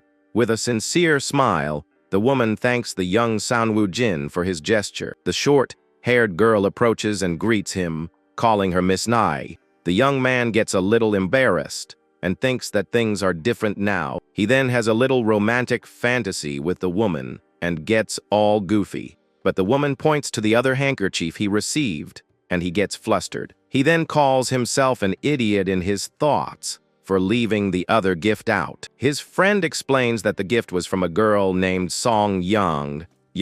Our hero blushes and wonders if Miss Now will get jealous. But to his surprise, she is very happy and proud of his popularity. Confused, he thinks she's acting like a proud mother of her son. He then wonders if by giving her the elixir, he ended up becoming a good son. The woman then announces that they will be getting new members in 3 weeks. The protagonist remembers the rookies and thinks they were pretty lively. She says that although they have fewer people, they are stronger than before. He then remembers the elder and regrets that his knowledge was lost. After the battle, the children followed the old man's advice and went into hiding. The squad leader laments the loss of information about the blood cult. He then approaches the group and asks if the meeting is over. He says he has good news and bad news and asks which they want to hear first. The younger girl chooses the bad news so they can get cheered up by the good news later. The leader announces they're on cleanup duty again, and the friend complains a lot. While his companion grumbles, our hero thinks about the upcoming conference. The conference itself went unnoticed, but strange things happened afterward. It all started when one of the members was found lifeless in the forest. With that, her beloved began to fall apart emotionally because of the loss, and another leader was controlled by the cult and had to be stopped by her captain. Thoughtfully, he wonders if there is any connection between all these events. Excited, the younger girl then asks what the good news of the day is. With a smile, he announces that their vacation has been moved up to next week. Everyone is super happy and celebrates the unexpected news with great joy. But the protagonist is shocked because this never happened in his past life. The squad leader reveals that the head of Team 4 offered up his spot. The protagonist is shocked and thinks that the future has changed unexpectedly. He then reflects that this could be a good thing because he couldn't help before. But now he can observe up close and maybe change what's going to happen. And with a smile, he remembers that something interesting happened in Gujo. The young man asks the leader his plans, and he says he will just train. With that, he excitedly invites him to visit Gujo with him. He then promises that he will treat his captain very well there. The story begins with a conflict between a union leader and a doctor. The doctor, named Majongwan, was one of the most renowned of his time. The merchant promises a reward, but then gets greedy and wants him on his team. But the doctor refuses the offer, and the angry leader looks for his weakness. He then discovers that the doctor only accepted to create a special elixir. With that, he ambushes him, and the doctor escapes with the elixir, but his children don't. The children are then taken as hostages in exchange for the powerful elixir. But the doctor puts the elixir up as a reward for the merchant's head, and now the union leader needs to capture him before others do. The protagonist's companion then seems not to understand the story. He asks what this has to do with their precious vacation. The protagonist then scolds him for wanting to ignore a great injustice. He also says this applies to the buff friend, who looks embarrassed. Leader then says they are there to correct this injustice. But the buff friend asks why they aren't helping the doctor directly. The purple-haired young man then asks why he didn't negotiate with the merchant. If he gave up the elixir, the merchant would free his children as promised. This way, he makes the children seem less important than the elixir. Everyone seems to understand the doctor's strategy and falls silent. The squad leader thinks that the conversation has shifted focus to the elixir. In his past life, the doctor's plan worked, but a master took the item. But the leader's son took revenge and ended the children's lives. In grief, the doctor promised his life to whoever wiped out the union. With that, the leader concludes their task is to save the doctor's daughters. The younger friend gets worried and says they can't do it alone, but the protagonist reveals that the union is currently empty. He then points out 3 possible locations where the girls might be held. With that, he divides the tasks among the group for the rescue mission.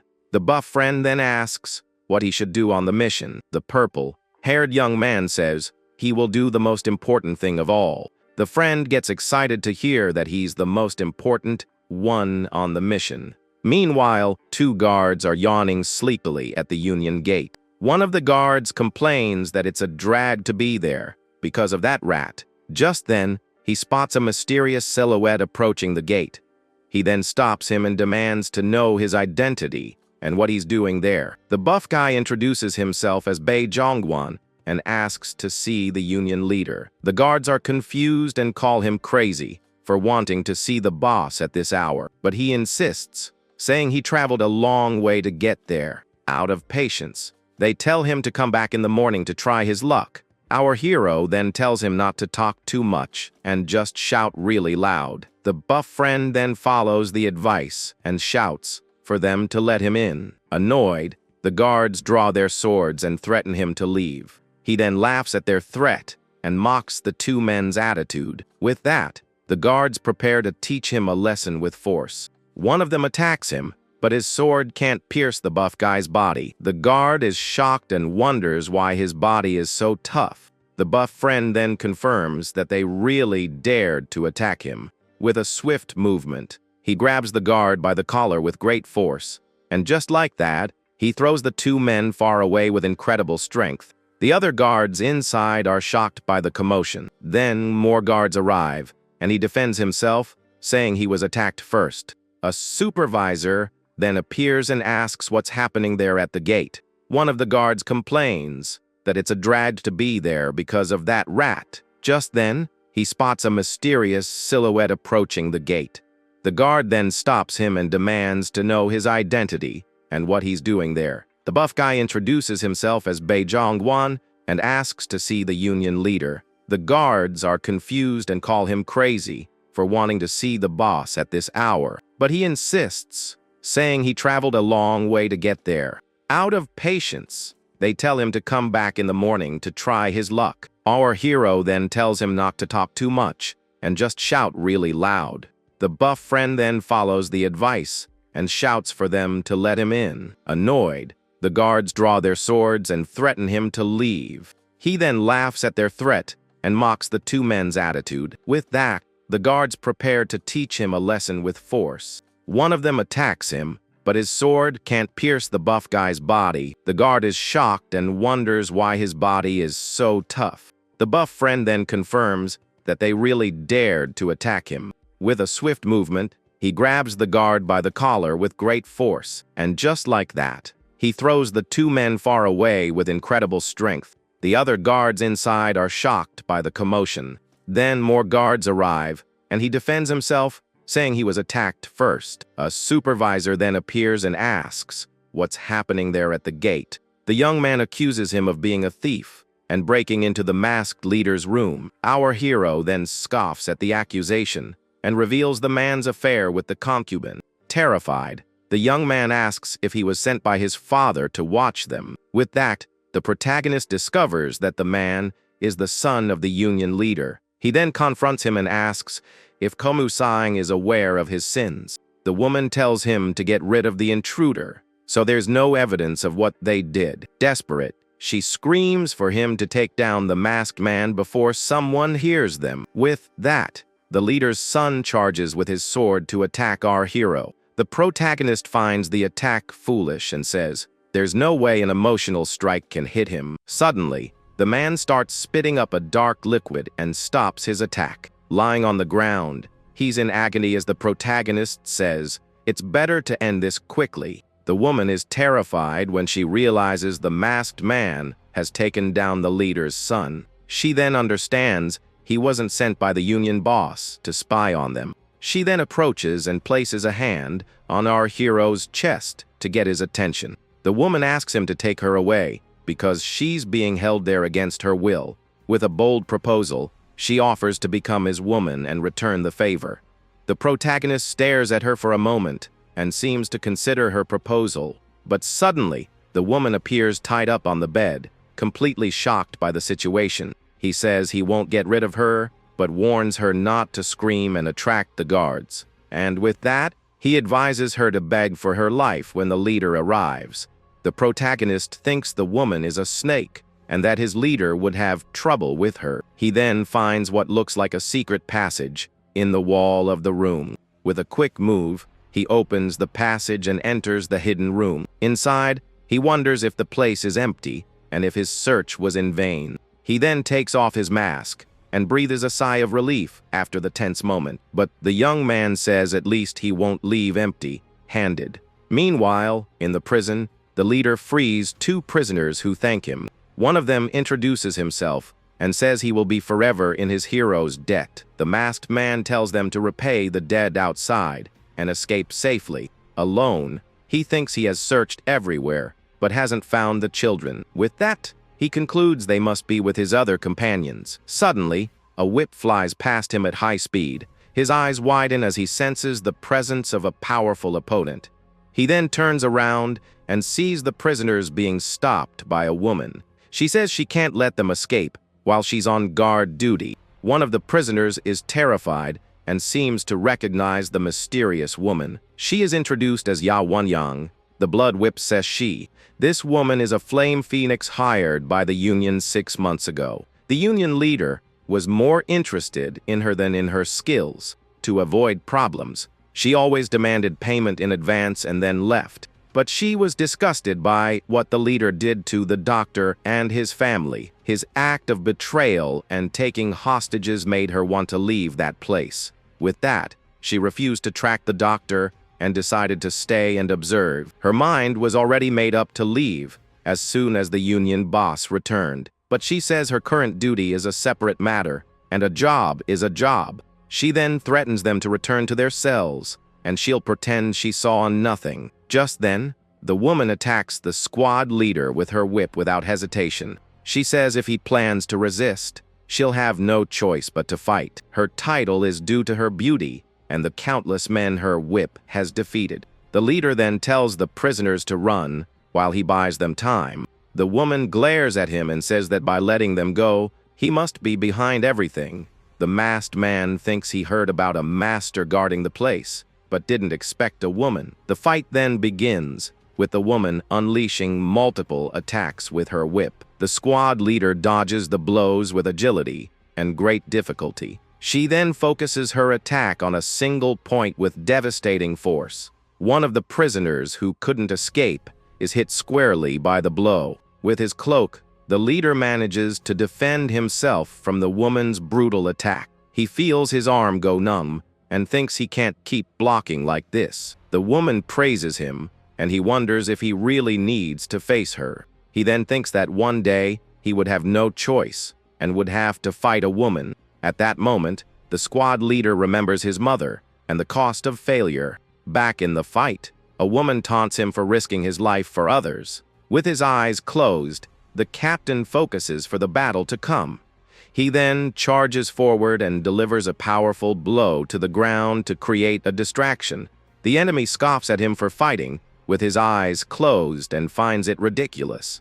Moving quickly, the squad leader dodges the attacks from her whip. He continues to evade the blows with impressive agility. With a precise movement, he lands as the woman's attacks miss their target. Even with his eyes closed, he can predict the opponent's every move. Annoyed, the woman challenges him to dodge her next attack, which will be stronger. The captain then continues to easily dodge the whip's blows. The enemy's attacks become faster, but he isn't hit a single time. She smiles and thinks that his approach was something she had expected. With that, she says his next move was also part of her plan. With his eyes now open, the leader prepares for a quick counter-attack. The woman is surprised, thinking he used a throwing weapon, but she realizes he just faked the throw to trick her. She then says she won't be defeated so easily and prepares for the blow. But the captain is faster and hits her with a powerful punch to her body. The blow lands squarely, and the woman seems to feel the full force of the impact. The squad leader prepares for combat and defends a blow with his sword. Seeing an opening, the woman advances with her whip for a quick attack, but he manages to dodge and immobilize her with a precise and swift move. The woman is completely shocked at being caught by surprise. Now with a small blade at her neck, she is completely subdued. With a firm hand, he holds her, and she can't believe she was defeated. The masked man thinks it's annoying to have lost to her so easily. He then knocks her out and throws her over his shoulder to carry her away. He then realizes the woman saw his face and becomes worried about the situation. He remembers being warned to get rid of anyone who saw his face. He then regrets his mercy, which has put him in this complicated situation. With a doubtful expression, he seems unsure of what to do next. But with the dagger in hand, he seems to have made a difficult decision. He then runs towards one of the prison cells, with the woman on his shoulder, and so he leaves her unconscious inside the cell along with her whip. Meanwhile, somewhere else, the protagonist's friend is moving across the rooftops, but he is spotted by some guards who shout for him to stop immediately. With a furious look, he ignores them and continues on his determined path. Inside a room, some men are doing bad things to two girls. A mysterious shadow appears in the room, and one of the girls looks up. The men turn around, confused, and ask who is there watching them. The masked friend then appears and attacks the men to protect the girls. With a powerful kick, he sends one of the guards flying violently. Furious, another man charges to attack the young warrior with his sword. The masked man observes the aura around his opponent's blade. He then recognizes the technique and realizes it's a QI sword. The guard smiles and understands he's facing a top-tier martial artist.